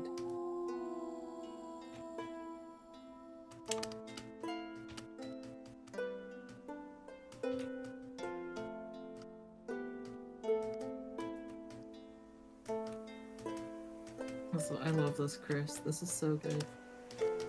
Thank you. What is he doing now that I'm not looking at book stuff? It's very good. Yeah, we did briefly explain earlier, but in the RPG, there was a portrait of a character who was described as looking stoic, and so it was decided that it was stoic. So I have drawn stoic in her outfit. And the character is she has like an outfit like this and some other art that Chief had shared earlier. I believe her name is it Adela Juskenwald? Or something. Lady Druskenwald. Yeah, I've just got it written down as Lady Druskenwald. Yeah, I think it's Philip and Adela, but I could be wrong. But yes, Stoic is so beautiful. As has been pointed out on many an occasion, Stoic can kind of wear anything. And this is true. Absolutely. I haven't really turned it into a thing, but when I first came up with the idea of the clubbing group of JKL and Mal, I also came up with the idea that Stoic is a sort of fixture of them going out, because sort of like their mascot, kind of, because you can sort of get him to do anything. So it's wear whatever, do whatever. It's a fun time. Mm-hmm. Love that. What you? Mm-hmm. Do not escape my hearts, Theo. Yeah, no. Theo gets that heart, god damn it. I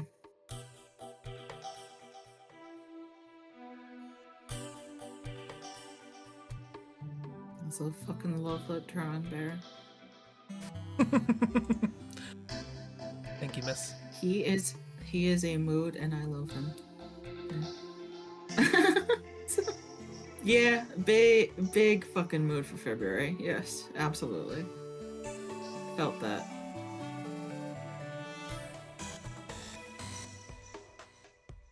%. Well, I almost feel like this would also be the mood for February, if only because I could see them traveling to somewhere on public transport, passing out because they're just too keyed up, and then someone going, well, gotta get this out of the way, lift, shove on top of rack. And then February wakes up at some point when someone's like coming in, checking to see that everything's cleared out, and it's like, oi, there's a person just asleep here, poke, poke, poke. Mm-hmm.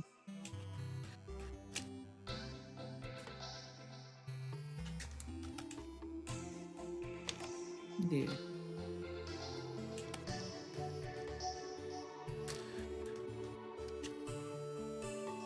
Should draw something else rather than continuing to render that. It's very good. Also, you did that in like half an hour, so goddamn. Amazing. If only I could do the things I need to do in half an hour. I know, and mood, and I feel it, yeah. But still, accept the praise.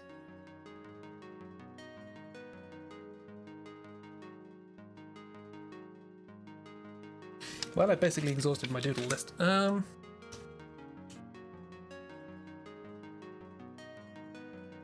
you. And they're all very good. What do? Thoughts. I've drawn too many legs, so not legs. Oops, all legs. Oops, all legs. I don't know who suggested it, but when it was suggested that this teddy bear sprouts legs, someone suggested it sprouted multiple pairs of human legs, and I don't know why.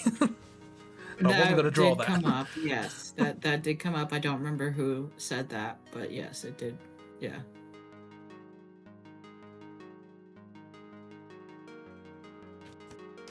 Oh, I missed some stuff.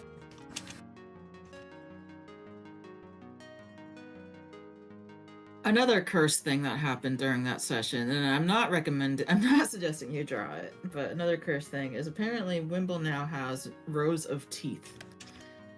Human teeth? Yes. Non-human teeth? Also yes. Yeah, we went into a fight. Well, we went into a bedroom, and there was somebody writhing under the sheets. Yeah. Turns out it wasn't somebody writhing under the sheets. They were having a nightmare or something.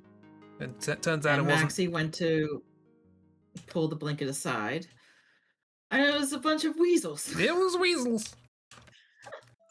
And a bunch of teeth fell out of the bed too. Yeah, there were also teeth in there. When we were having the fight. Which is one of the moments where I went, what in the Magnus Archives? But yeah. And when Wimble, after the fight, when Wimble saw all the teeth, they're like mine, and just crammed them in them. Yeah, we have a skeleton shark lad now. Yeah. But the Smith steady is down. Yeah.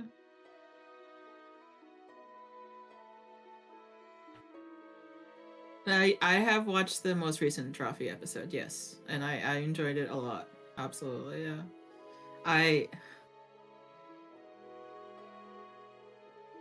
It was Julia's section was delightful. I'm very glad that she's back. It was very good. But yes, that too. Yeah. I was thinking about Nathan's rat as well. Yeah. I miss Julia so much. It is wonderful to have her back. This yeah.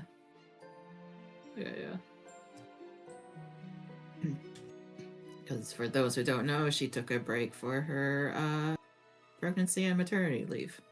Mm-hmm. So yeah, now she's back. It's just a guy. It's just a guy. Yeah. Anyway, I was also very upset when Jacob and Katrina were just like, Julia, if you delete this, I swear. I do like as I read silence, and I was just like, I do like that as I read. That's just a guy. Yeah. Anyway, he's gone now. As I read that, Theo disappeared. Yeah. Anyway, he's gone now. He's gone now. He's gone. Theo's gone. Yep. Yeah, it was a fun episode. I liked it. But yeah, I'll say yeah. Theo is still there. He's just hidden. Disappeared forever. It's okay. We will never see his like again. No. I mean, Cresp, you have the power to make that layer visible on your screen. And that sounds... That I have no power. You know this.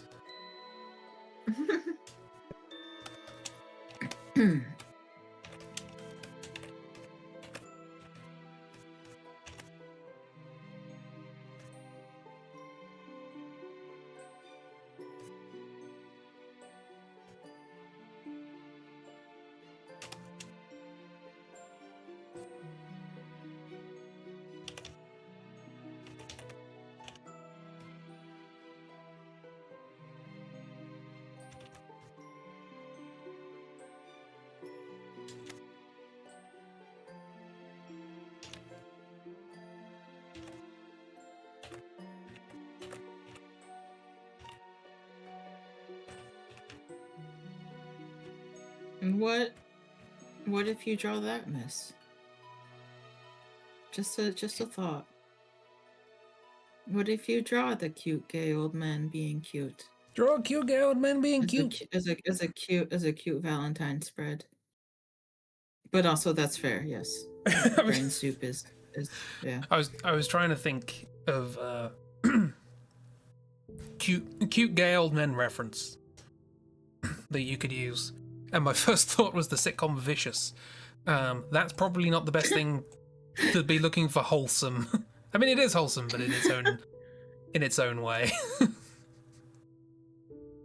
Vicious is good. People should watch it. Mm-hmm. You want to watch Derek Jacobi and Ian McKellen being an old gay couple? Fuck yes, absolutely. Yes. I need to see it. I've heard many good things about it. I need to see it. It's very much like as Bet was saying before. Like it feels like you're watching a stage show rather than a sitcom. I love that. It's presented very much in that way.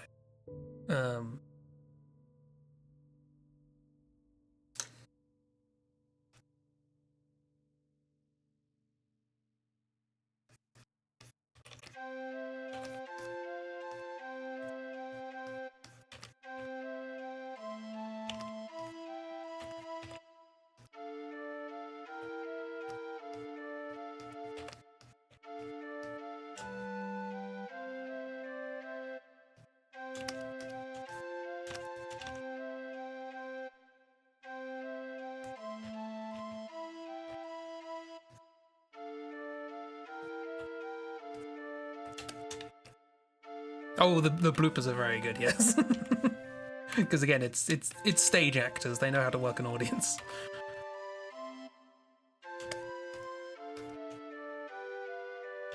Yeah, absolutely.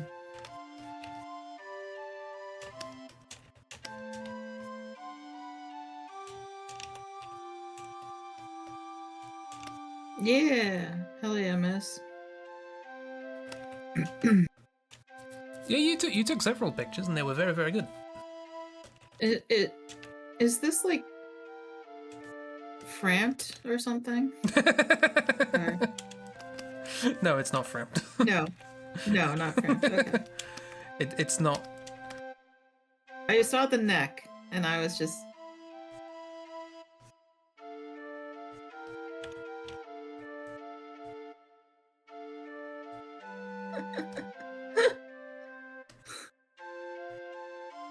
Perfect. Yes, perfect. Yes, it looks like you've drawn one of those cartoons where they're like putting the fake dentures in. Welcome to framed. Yeah, no, that is framed. I was also trying to think of the other names, but I couldn't think of them. Or the other name? Is there 2 or 3? I can't remember. 2. I think there's 2. Dark framed. I can't remember the other one. Let me check. What the Kath? Kath? Calf? It might be calf. Kaathe? Kath? Yeah, it might be calf. They're the 2 long snake guys from Dark Souls. But because I saw the neck and I was just like, huh?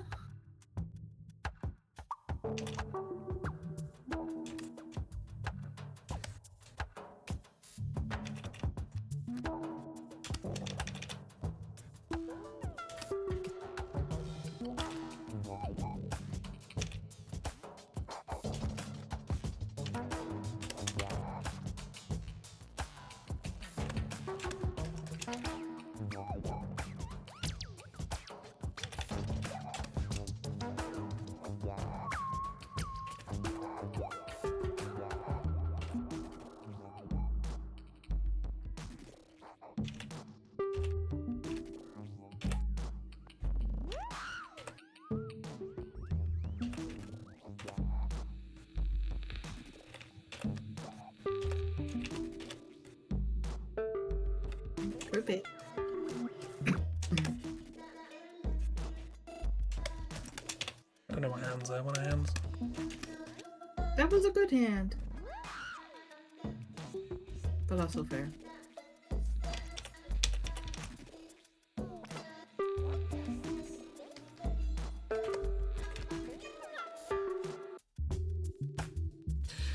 Very astute, Smiths. Good memory.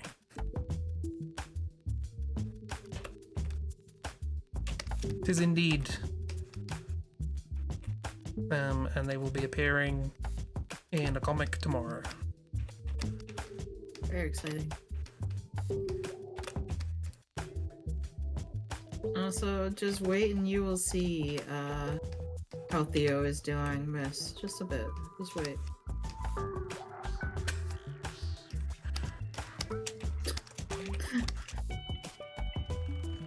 Also, yeah, I love them too. Very excited to see the comic. Yeah. So the issue I'm having is that having drawn them and thought about them, I've thought about them. Which means I've written a bunch of stuff with them. Absolutely, of course. Yes, that is part of the process. Yes. And their name is. Their name is. Also, is this the Barbie meme?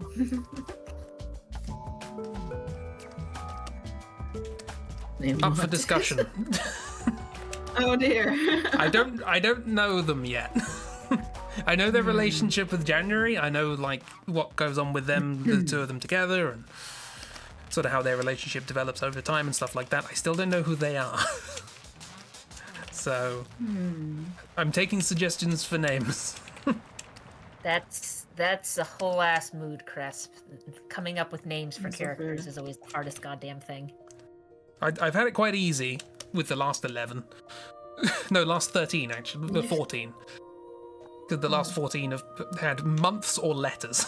So we'll find them a name in the next episode of Marble. Ooh.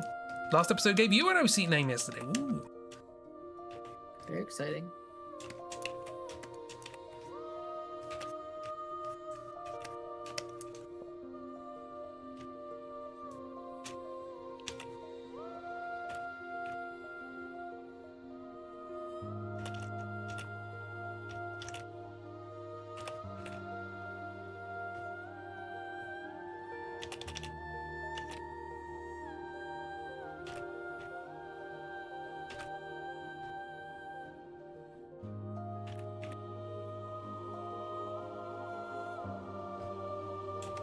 I guess the next question is this a character who in universe knows their name, or is this a character where, much like January in universe, was just sort of given a name as a placeholder and it's stuck? I think they know their name. They might go by a nickname.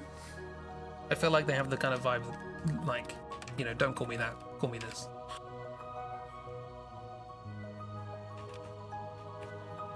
Someone who hears their full legal name and goes, ugh. Tiny hands. Or big head.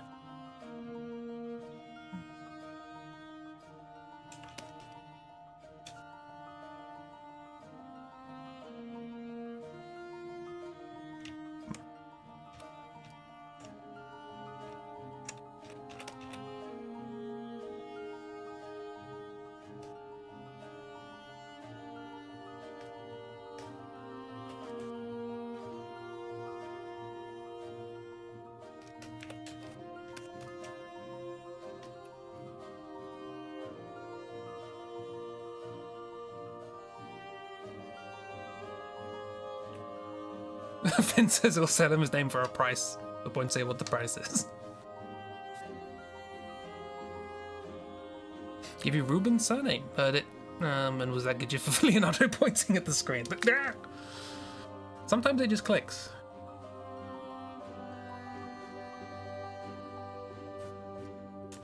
I still don't know what Jay's last name is. K's came quickly. Penrose. I almost feel like Jay is one of those folks where it's like you're going to have trouble finding information on them. Like, just even in universe, it's like I'm trying to do a background check on you and you just don't exist. And it's like, yeah. That's how you know I'm good at what I do.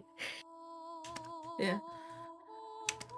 That also reminds me that I had a little realization about my Crooked Moon character, and I guess my Grim Hollow character as well, and Bloodborne, I guess. But Matt is a nickname. And their real full name is Matthias. Oh. But yeah, something that I realized recently. Still don't know their last name. They still haven't revealed it to me. But yeah, I have also been trying to work out what L stands for.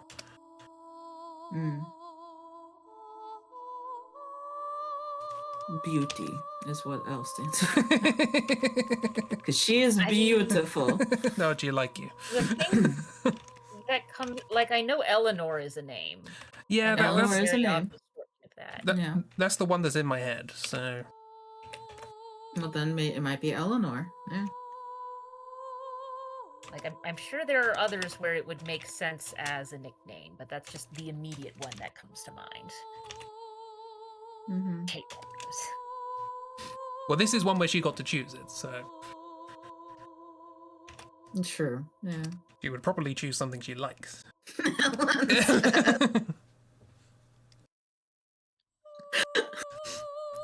Alonso. Sounds like Alonso. I mean, Eleanor's also a nice name. It is a nice name, yes.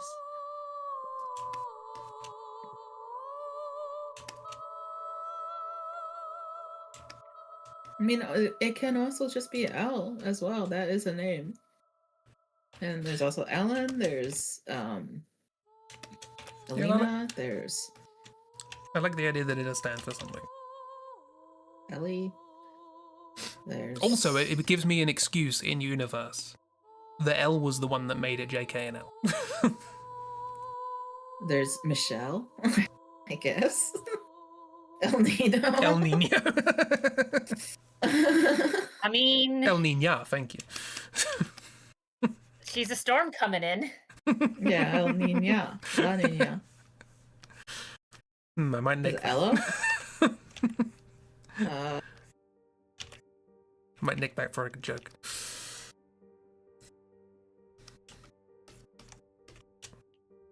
Hell yeah.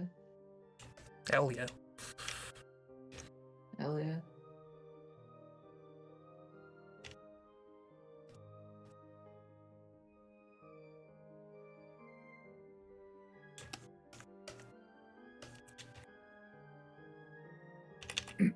Yeah, no, don't fuck with her. No.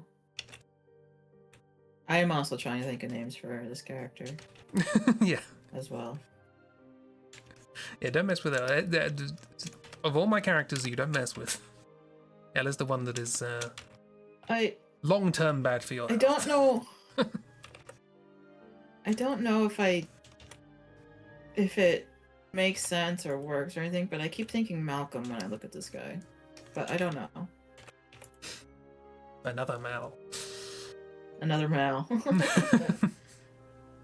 I really don't know though. Oh yeah, May as well. Yeah, May and Elle, they have contacts. Yeah, they're contacts from each other. Yeah.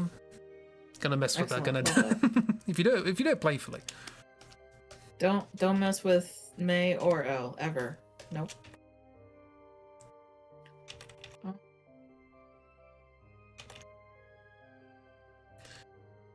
I have too many characters. I need to do something. The thing is, there are so many names that I could see this character having.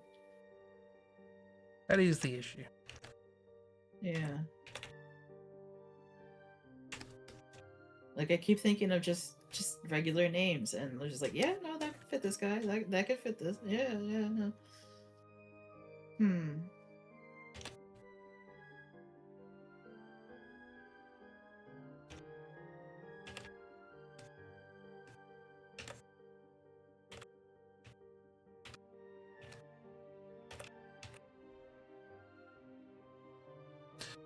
Oh, hands.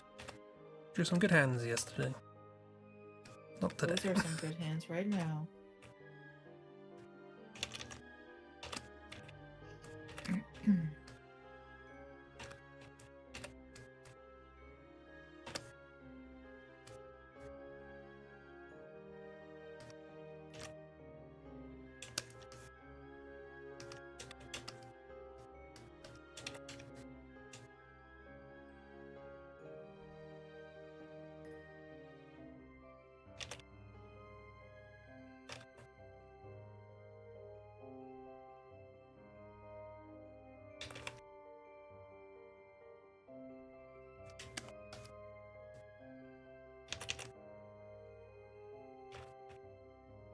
Do you have a Robert that's not the robot?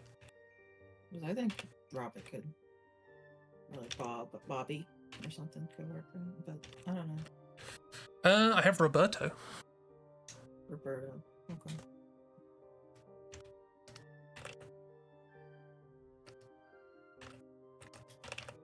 I'm gonna stop thinking about this and go back to my homework. It is there as a distraction if you want it. but obviously work is important, so.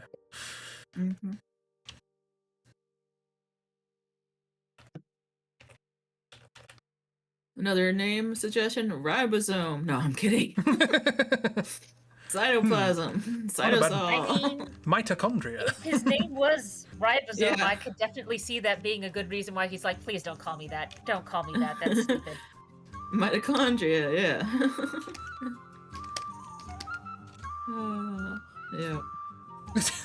Looking affront. Didn't realize I did that. He's there too. They wanted Newt Dan EA. Yeah. I appreciate the anagram. Yeah. Very good, yes.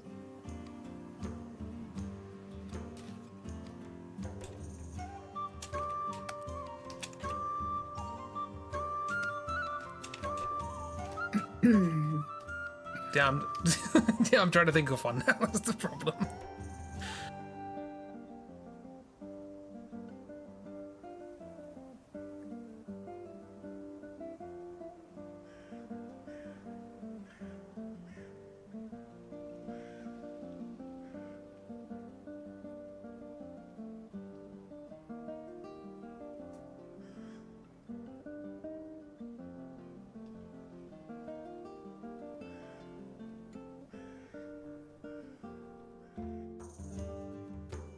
Yeah, honestly, you got one and I haven't. So.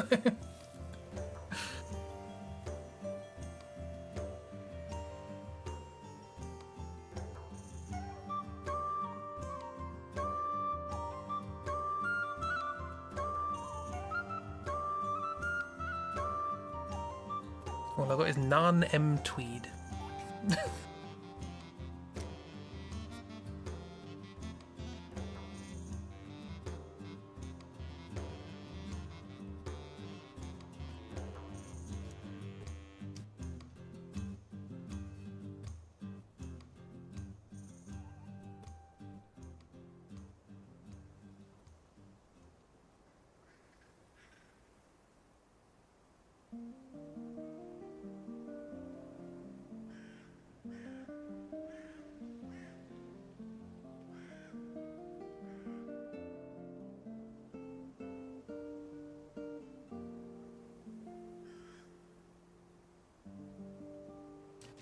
Yeah, I got nothing fun.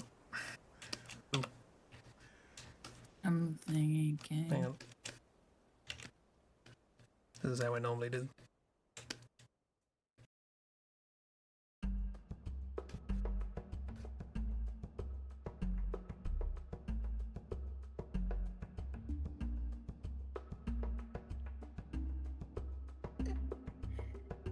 With how you've organized those, Cresp, I can definitely see Dam in there. Yeah. Yeah, absolutely, yeah.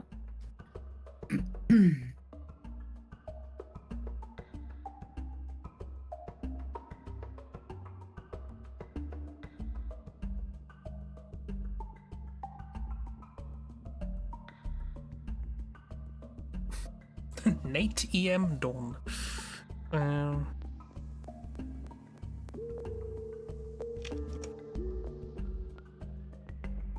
That would be another fun, long, please don't call me that name, Nathaniel. Yeah.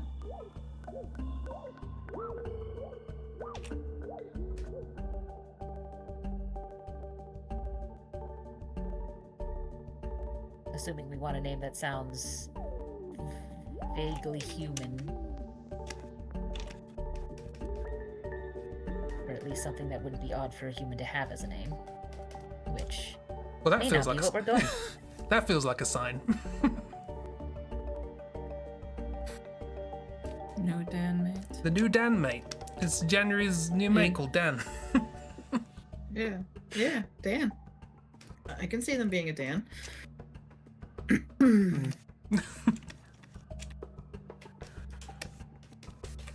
It's a fun anagram, but I'm not sure.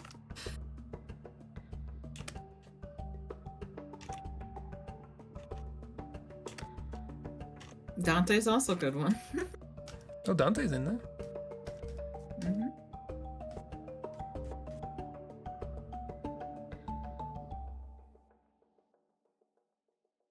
Am new Dante. DMC Devil May Cry.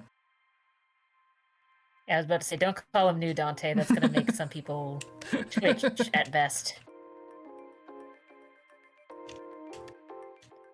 Good old remake that was so disliked and or underwhelming that they just sort of ignored its existence. It's like, this doesn't exist anymore. This is a dead end.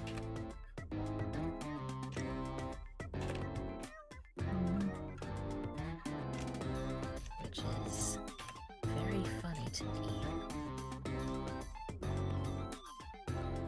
me. Dante, aka Dan. It's pronounced Dan. He gets very annoyed. It's Dan, not Dan. Okay, I quite like that.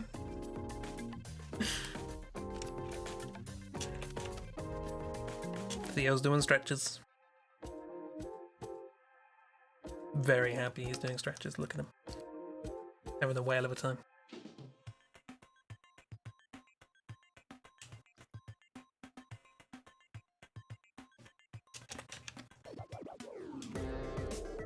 So happy.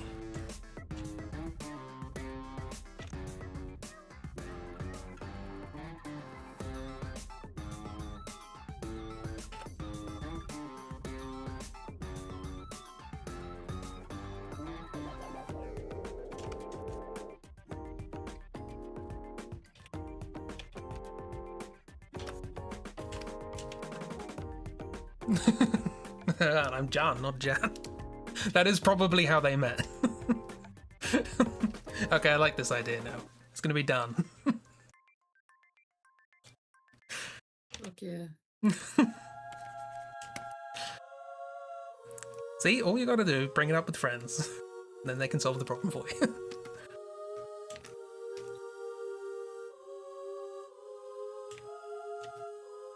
Two heads are better than one?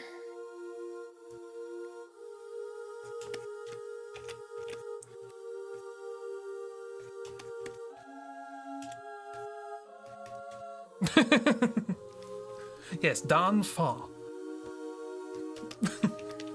As that is pronounced.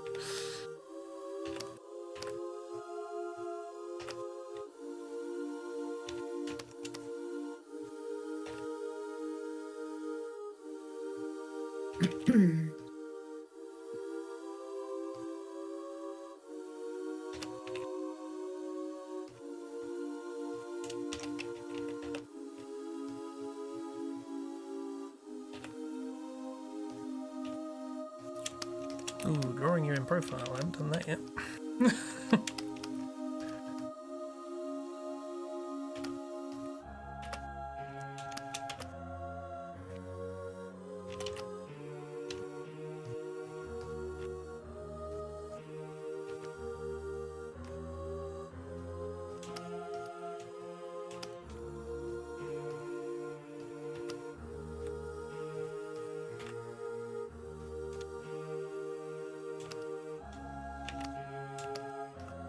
That's very cute. Yeah.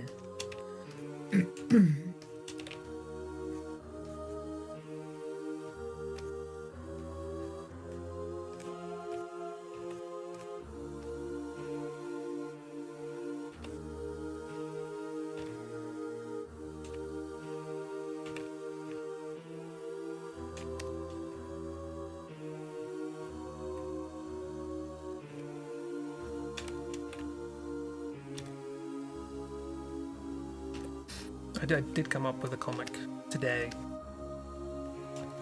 about the relationship between Dan and Jan that I think is very silly and very funny.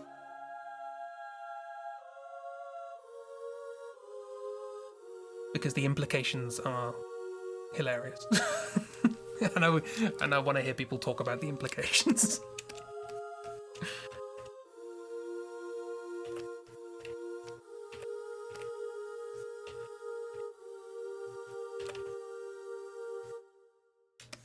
January sending him a picture of an axolotl with "thought this was you, but it looked too happy." Well, you get their relationship, so that's good.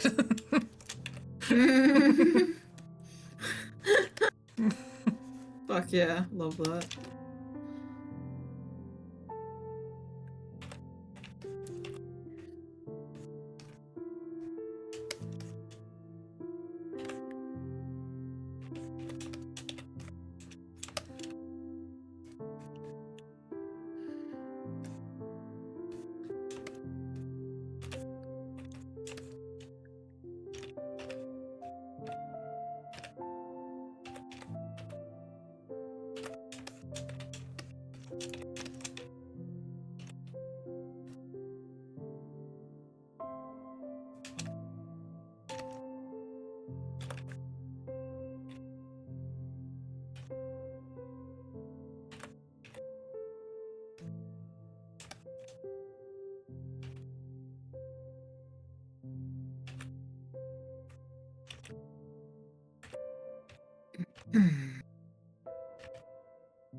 Besties. Yeah. Absolutely.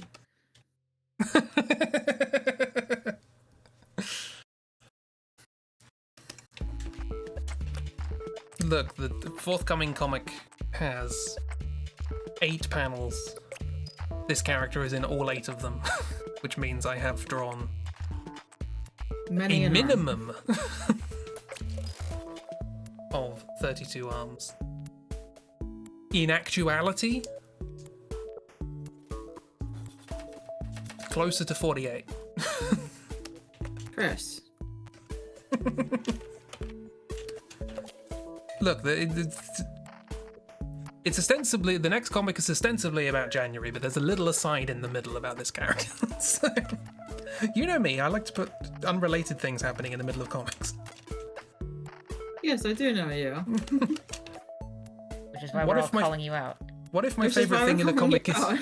What if my favorite thing in a comic is something that happens halfway through? And I look forward to it, but also I might yell at you. I'm also making grabby hands, though. Yes, indeed.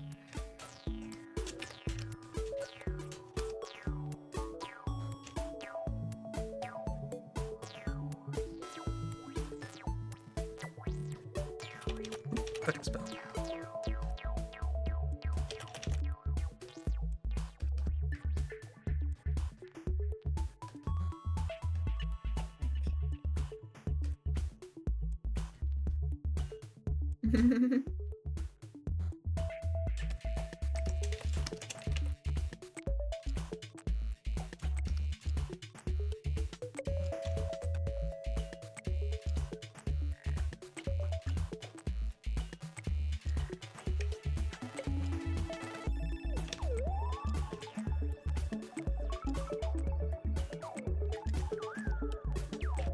Yeah.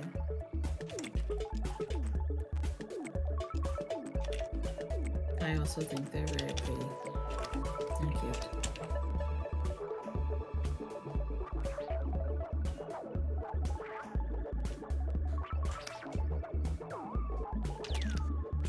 Yeah, but I bet they have a...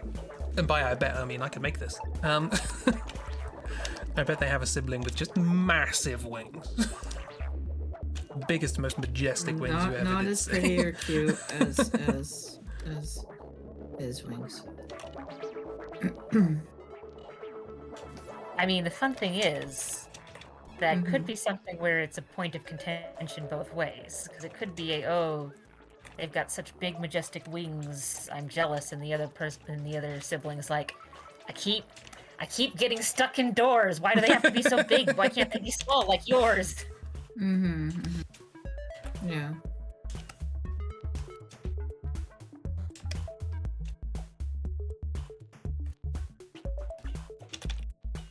Because as someone who knows both tall people and short people, there's definitely things where, like, there's plenty of short people who are like, God damn, I wish I was taller, I can't reach anything. And then a lot of tall people are like, God damn, I wish I was shorter, I can't fit in anything. There's always something to complain about. That's the important thing. Mm-hmm.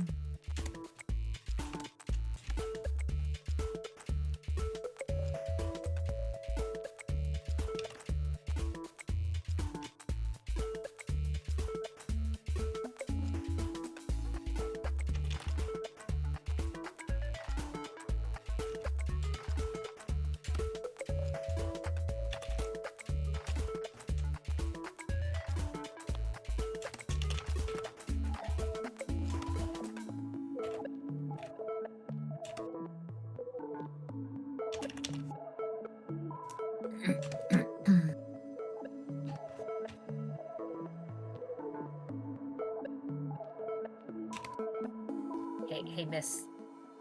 Did you say we should be wary of them? Who has a character called Cass? Anyone?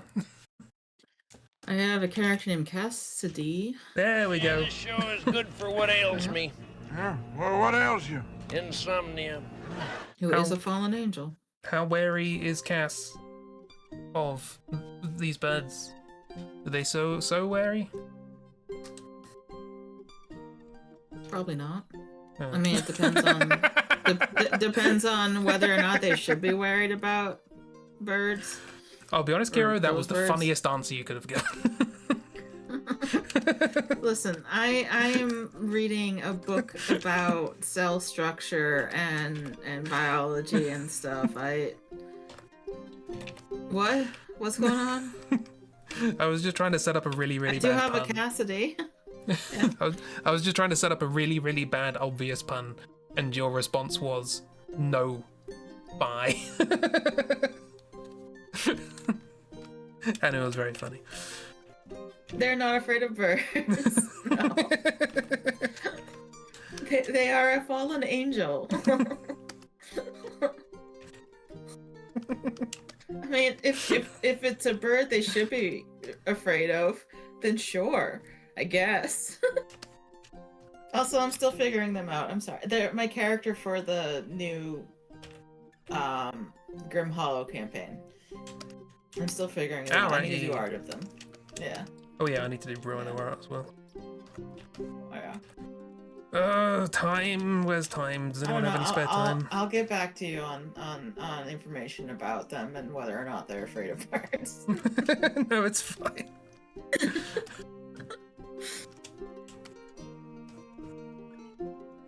Party parrot energy. Probably not. Miss, I feel like one of those words is redundant. This is true. Yeah.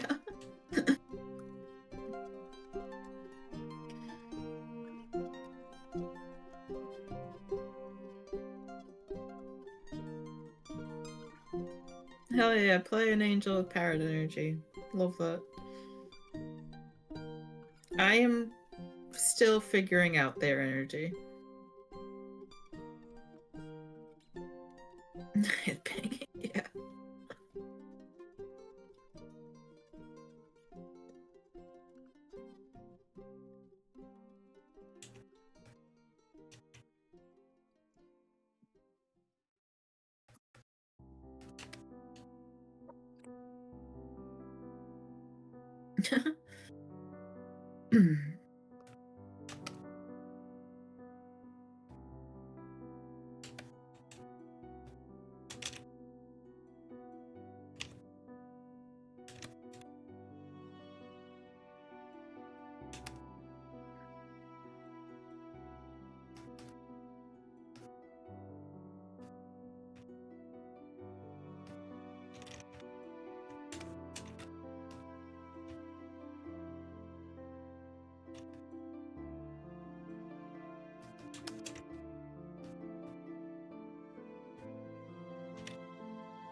Well, Theo, what are you doing to yourself?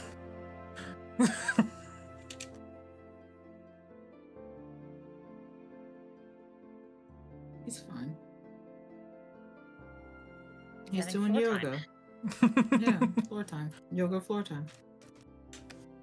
He loves it. Bear said so.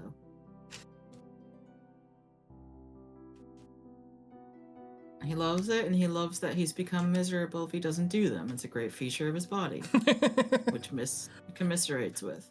Oh, I'm commiserating with at this point. Yeah. Bloody shoulders. Hate shoulders. Who'd have thought shoulders would be the floor time is main thing to go fantastic, wrong? actually. Floor time is so good. Yes, shoulders can easily go wrong. Yes. Everyone Take kept care of saying, be careful about posture and all that because your back's gonna go. And like, I've had back issues. But I wasn't expecting the shoulders to be the first thing to permanently. Shoulders are also absolutely an issue too. Yes, you gotta take care of your shoulders too. Yep.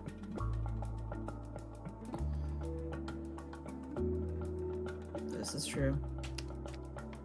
Unfortunately. Stupid bodies.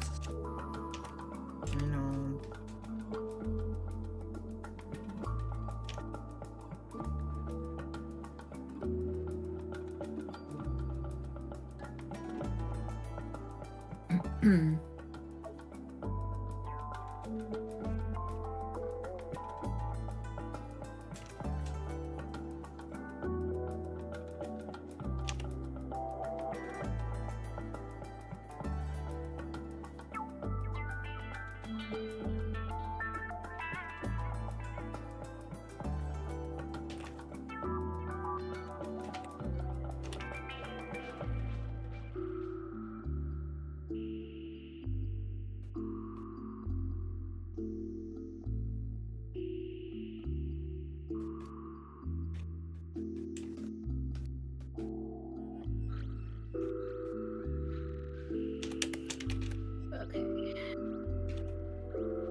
Hurrah! I hope you get a good grade. I.e. the collective grade of the people who do it. I hope they do too.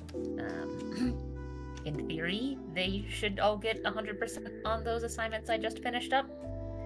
One, because it will literally tell them, hey, that's wrong, redo it.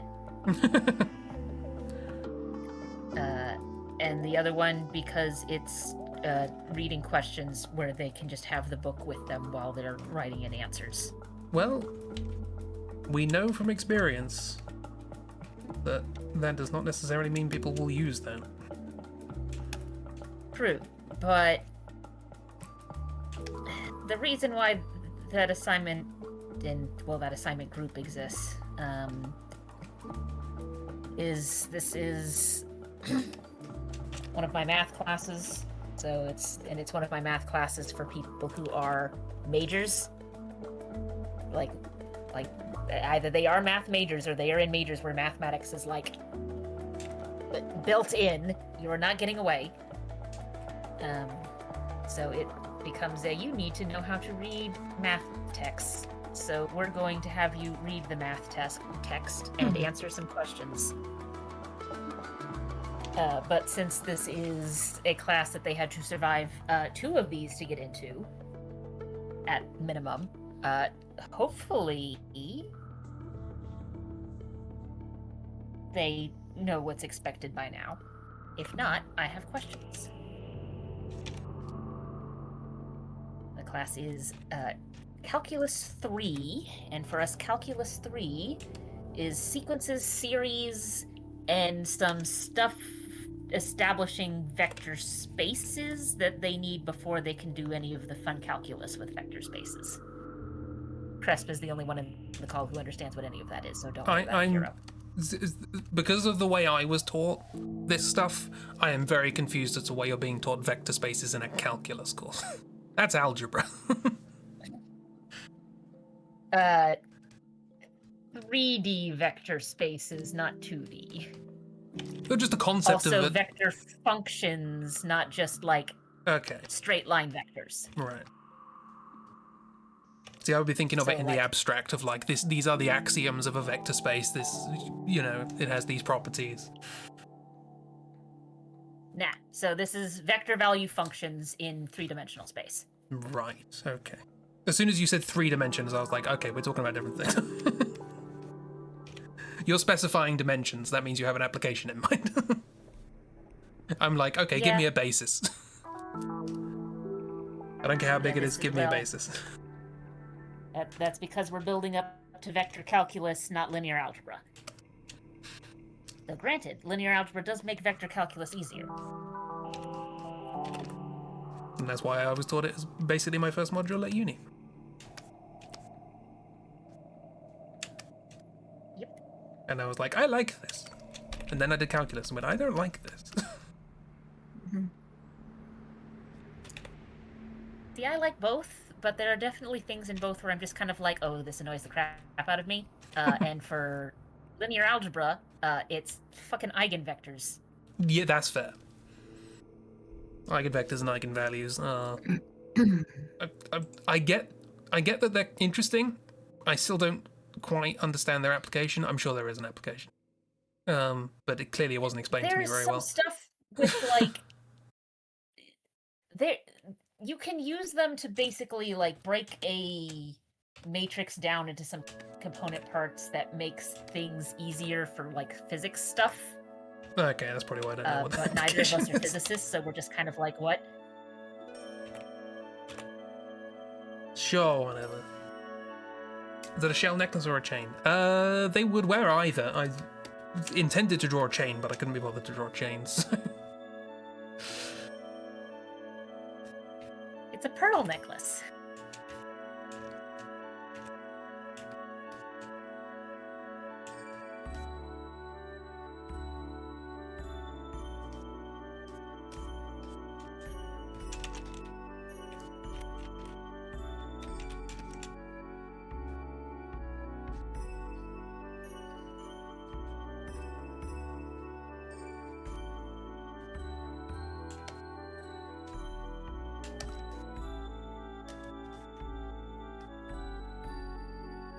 See, now that you've got a name for him, though, are you going to erase the name wanted on the sign and replace it with something else, or are you going to leave it there? I'm going to leave it there. A nice memento of the conversation we had.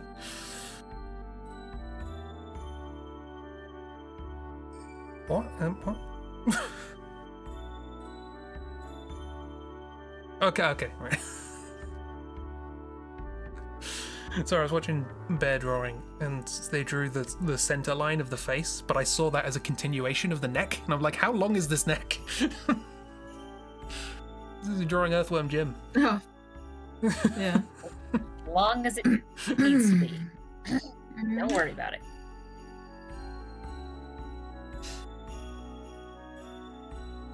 I'm just practicing yoga regularly.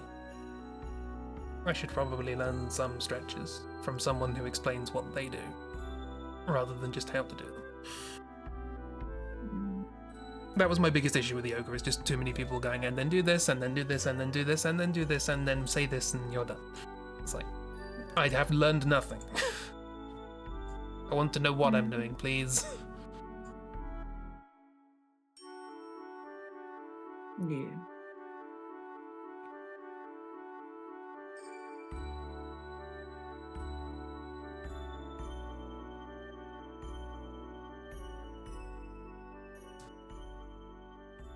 Oh no, I complained about not having good sources for yoga, and Miss immediately goes off to find resources. Whatever shall I do? I did not expect this to happen. No. He said, expecting this to happen and kind of looking forward to it. It's not like our entire friend group is just really into the idea of like info dumping anything we know. One second away from info dumping about our specific interests. That doesn't sound like us at all. You mentioned being interested in one of my hyperfixations. Oh no, whatever Oh will I no. Oh no. Anyway, I got like PowerPoints and some videos and links. If you want me to explain what eigenvectors are, I can. No, thank you. I'm good. I'm currently looking at plant animal cells. I'm good. I mean, to be fair, now that I think about it, actually, eigenvectors are kind of related to my PhD. Although I never use them in that context. Because my PhD was all about invariance of group actions, which is kind of the point of an eigenvector. The basic, like, process of finding eigenvalues and eigenvectors I get, that's fine. Yeah. But because of the, like, general arbitrary nature of, like, which row is row 1 and which row is row 2, and, like, which variable is variable 1 and which variable is variable 2, it's, like, so easy to get the negative of the eigenvector that someone else got and be like, what? Well, that's the thing. It's just scaling an eigenvector gives you another eigenvector.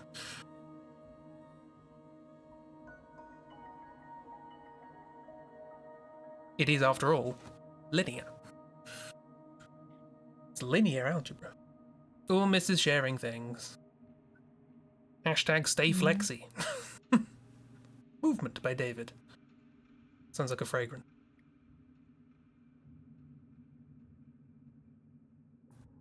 Movement? Really? That's what you would think of as a fragrance? No, the expression movement by David. Something by David. Okay. So like adverts for perfumes, you know. Mm-hmm. Consternation by Babiba.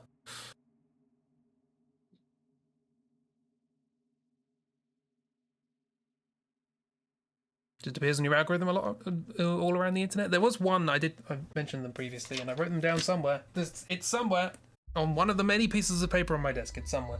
Who takes TikTok videos of people doing these sort of like extreme workouts and be like, if you just do this, then you could be healthy every day. And he goes, right, cool. You could do that, or you could do this, or you could do this, or you could do this, or you could do this. If you can't do that, you can do this. If you can't do that, you can do this. It's like, I like that. I like someone who sort of breaks it down and goes, actually, you don't have to do the 720 degree twist while standing on your hand. You can just put your hands on a wall and lift your leg like this.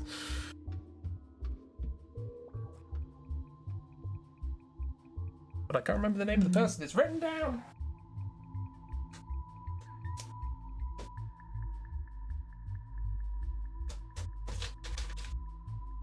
That's the problem of writing notes for yourself to remember things. You have to remember where the notes are. Ah, this one. It was under a dried leaf. It's on here somewhere. That's RPG stuff.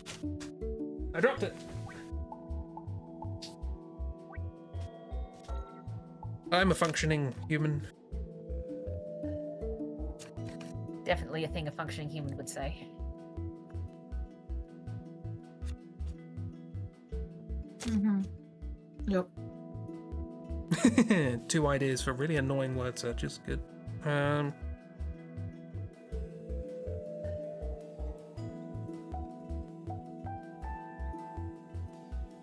sure I wrote it on here somewhere. John Noel or John Noel. What's the person? Oh, that sounds familiar. Yeah.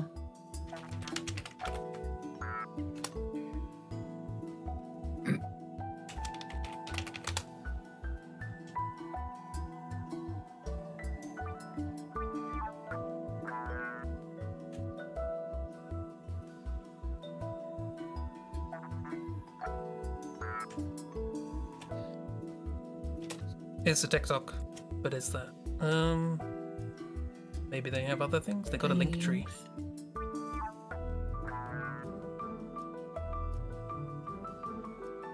A lot of ads. A lot of ads in that link tree. 50% off this, 40% off this. Protein bars. Do you have links to like places you post things other than TikTok? No? Okay. Well, there's a lot of the videos on Tumblr, so I'll try and find them.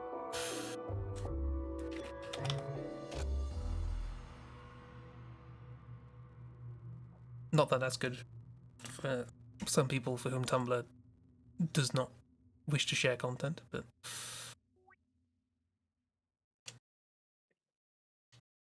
because the internet is functional.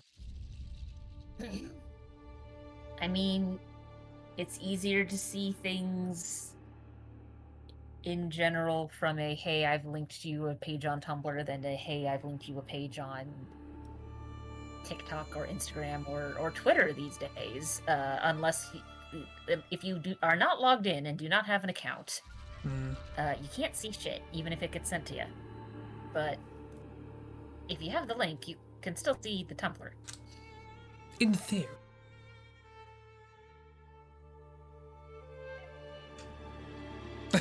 So I just clicked on the search bar on Tumblr, and it was like, suggested communities. Transferry Collective. And I'm like, isn't that just Tumblr? Pretty sure that's just Tumblr.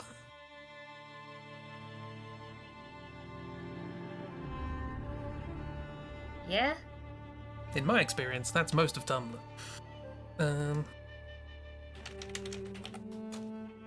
Not wrong. Also a lot more as well, but yeah, no. Yep. Also fixing your posture. Ugh, who does that? Not me, that's for sure.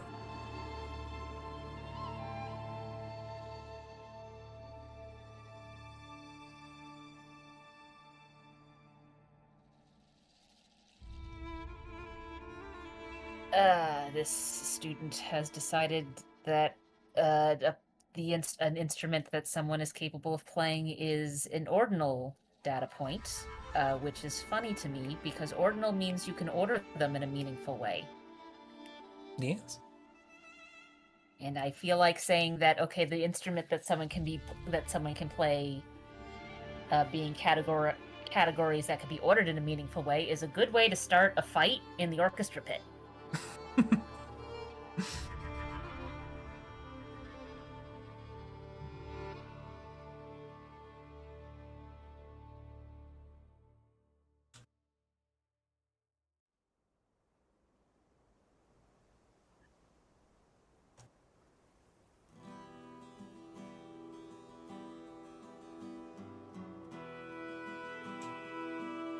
I guess it's better than this one. This person thinks they're ordinal and discrete, which makes even less sense.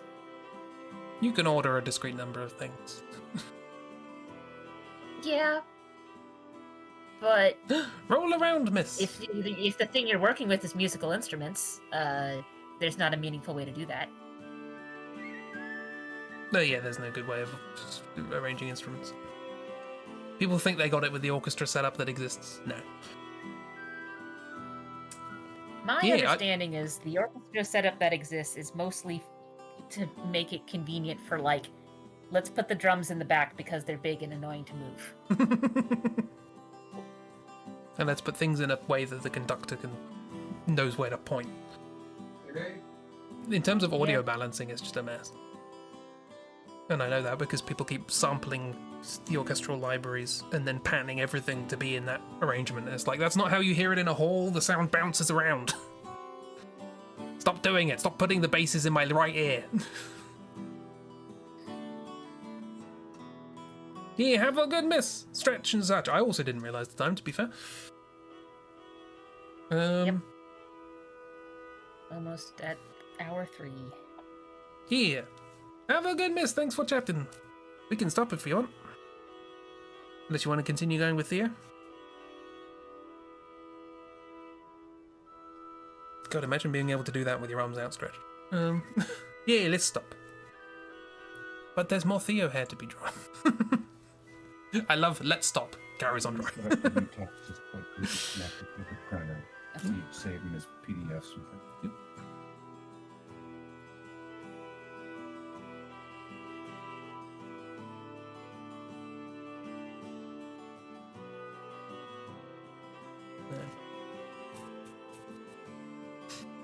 Keep drawing, still stop the stream. Okay, fair enough.